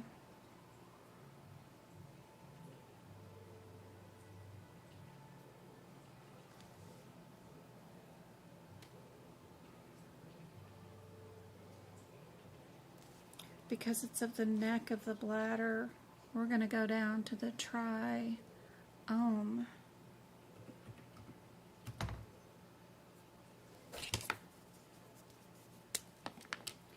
So we'll go neoplasm, bladder to the trigon, which gets a C 67.0.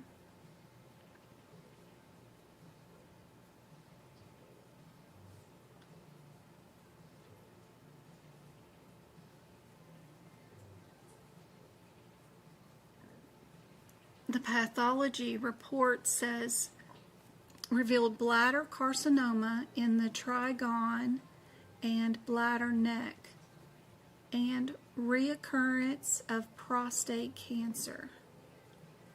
So that's why I went neoplasm, bladder, trigon, primary malignancy is C67.0, and then for the second diagnosis of the bladder neck, right here, bladder and then neck.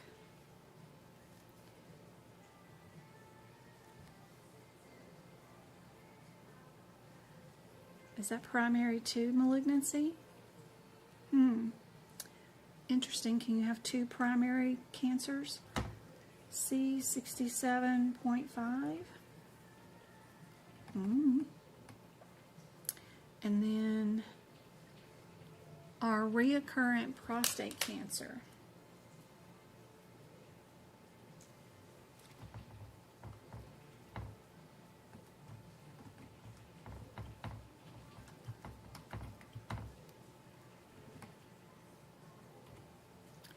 And then our reoccurrent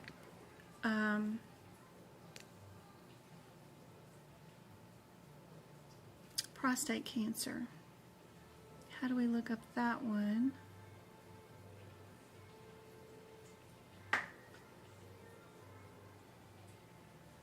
Let's go to prostate.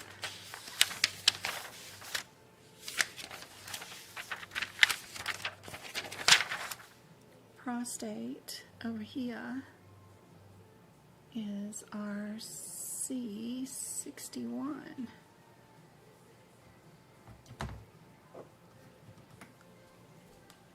$371.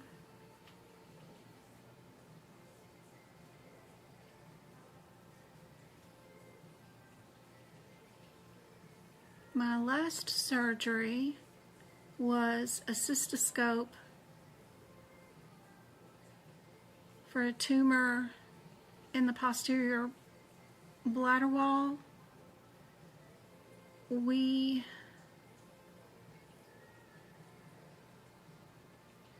did dorsal lithotomy. Oh, that's the position, patient's position. We obtained a bladder cystology. It was performed in retrograde polygram, showed,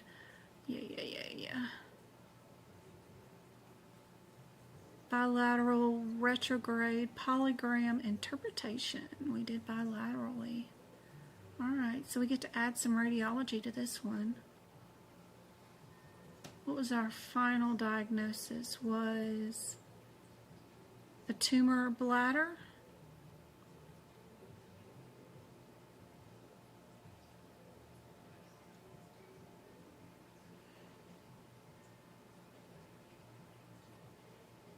Posterior wall, though. We go bladder again. Is there a posterior wall? There's a wall of the bladder. There's anterior, lateral, and posterior right there. Very cool. So we get C67.4.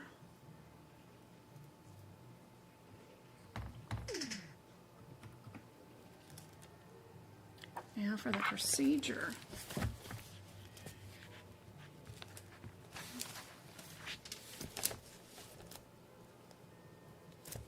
If we just simply go to Tumor, might be able to find it.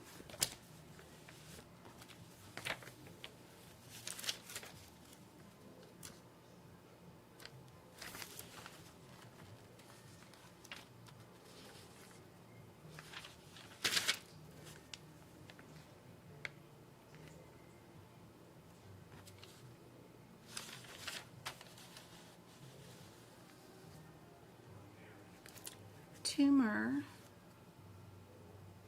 bladder, is there one? Yep. What did we do? Did we electrify it or did we excise it?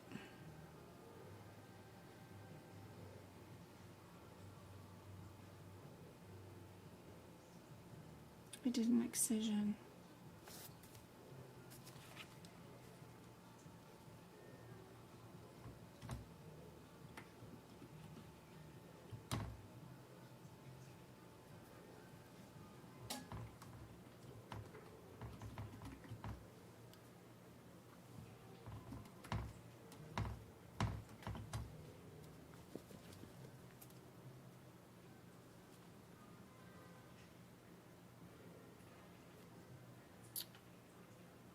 $215.30. No, $515.30. Ooh, so dyslexic. 515, something like that. 515.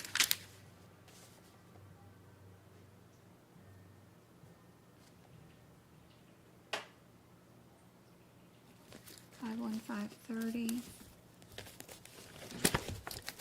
We're under bladder, excision, right here. Our mama code is a cystotomy, simple excision of the visceral neck. Did we do for an excision of a bladder tumor? Our next code is under 52234.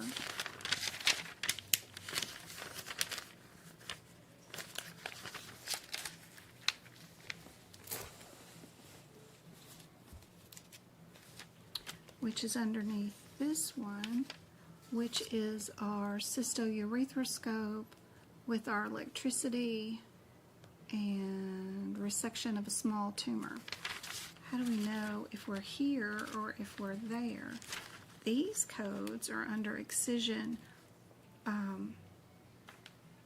under the bladder, like incisional. These are with the scope, with the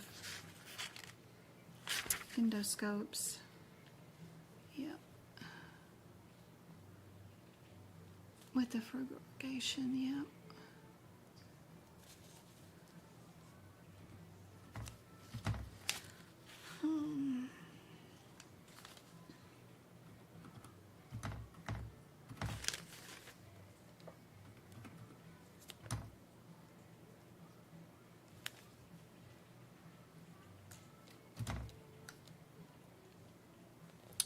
And then, are there anything about adding radiology around here?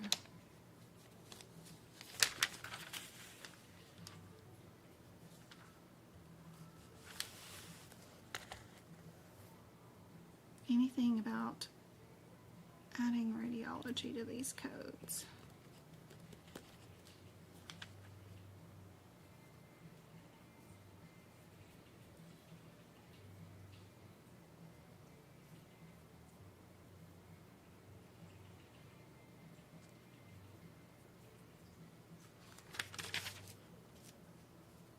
Not a word.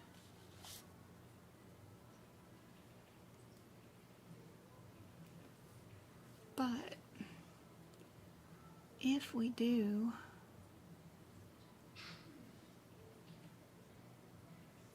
retrograde polygram,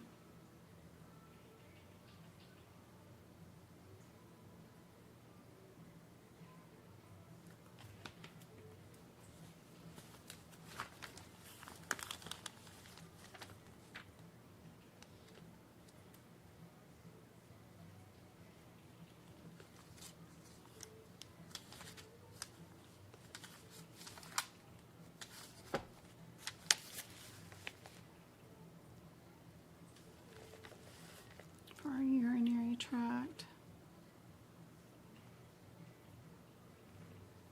retrograde, with or without a KUB.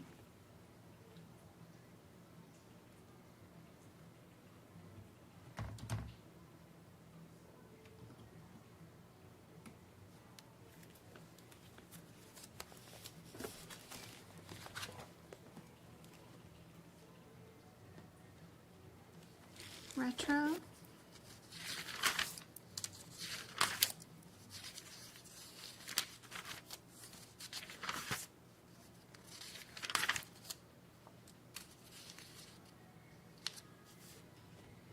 retrograde, polygram, it's right there, says it is 74420.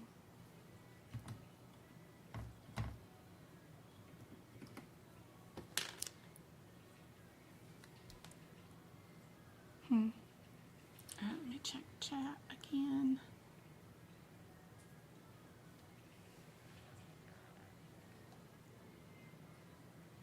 You're welcome. They're testing you on that one for sure, yep. Do you provide mock in medical coding practice question pages for the latest 2025 exam questions? Yes, I do, actually. Absolutely. I have purchased the aapc's franchise and have access to all of their 2025 collection of a little bit over 1,000 exam questions. And it's one of my favorite things to do is do mock exams, for sure. Absolutely.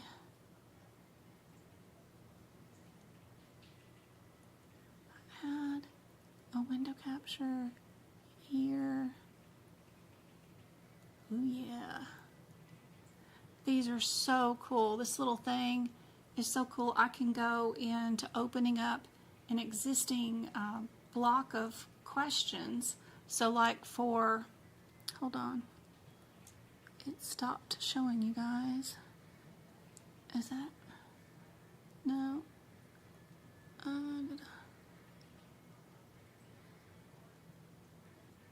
Yeah, right there, see?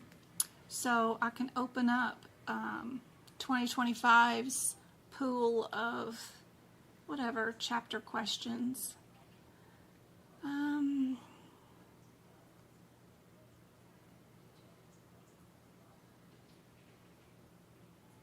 So like if we're doing urology or whatever,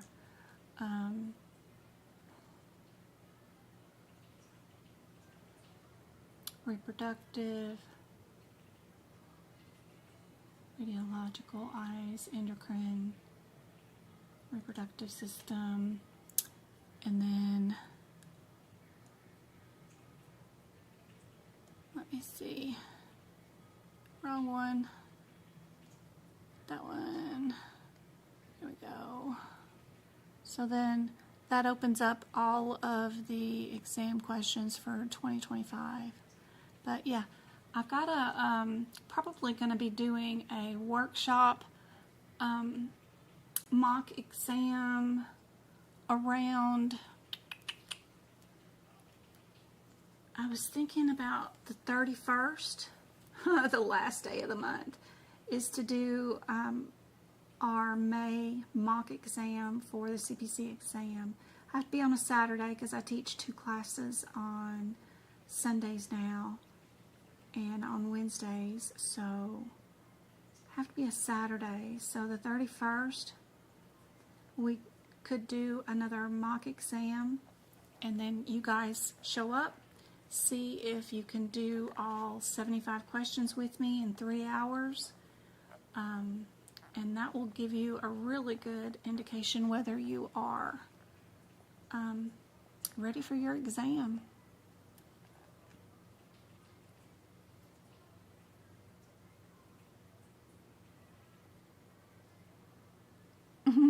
Don't forget to mention the workshop. Yeah, I don't have it signed up. I don't have it up on my website yet. So, yeah, I need to go put it up on the exam, up on the website, so that people can start reserving their seat for it.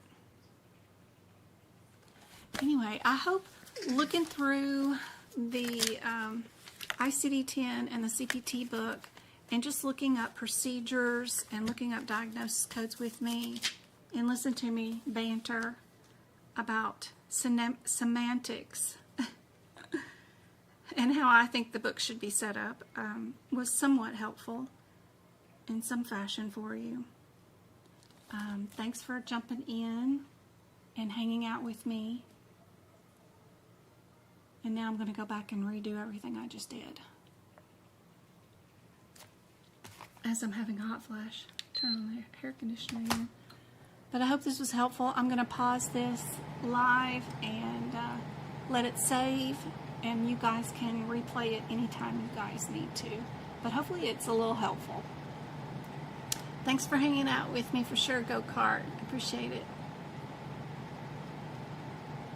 Definitely see you guys on Friday. We'll be doing 2 hours of practice exam questions, mock exam. We're going to be doing lab and path on Friday. I don't know what time yet, but somewhere around 5 o'clock Arizona time zone. It's 10 o'clock here in Arizona right now, so I'll give you an idea about time zone differences. I hope this was helpful. I'll see you later. I'll see you definitely tomorrow, Go-Kart. I got 2 classes. I'll send you some links. See you guys later. Thanks, Cynthia.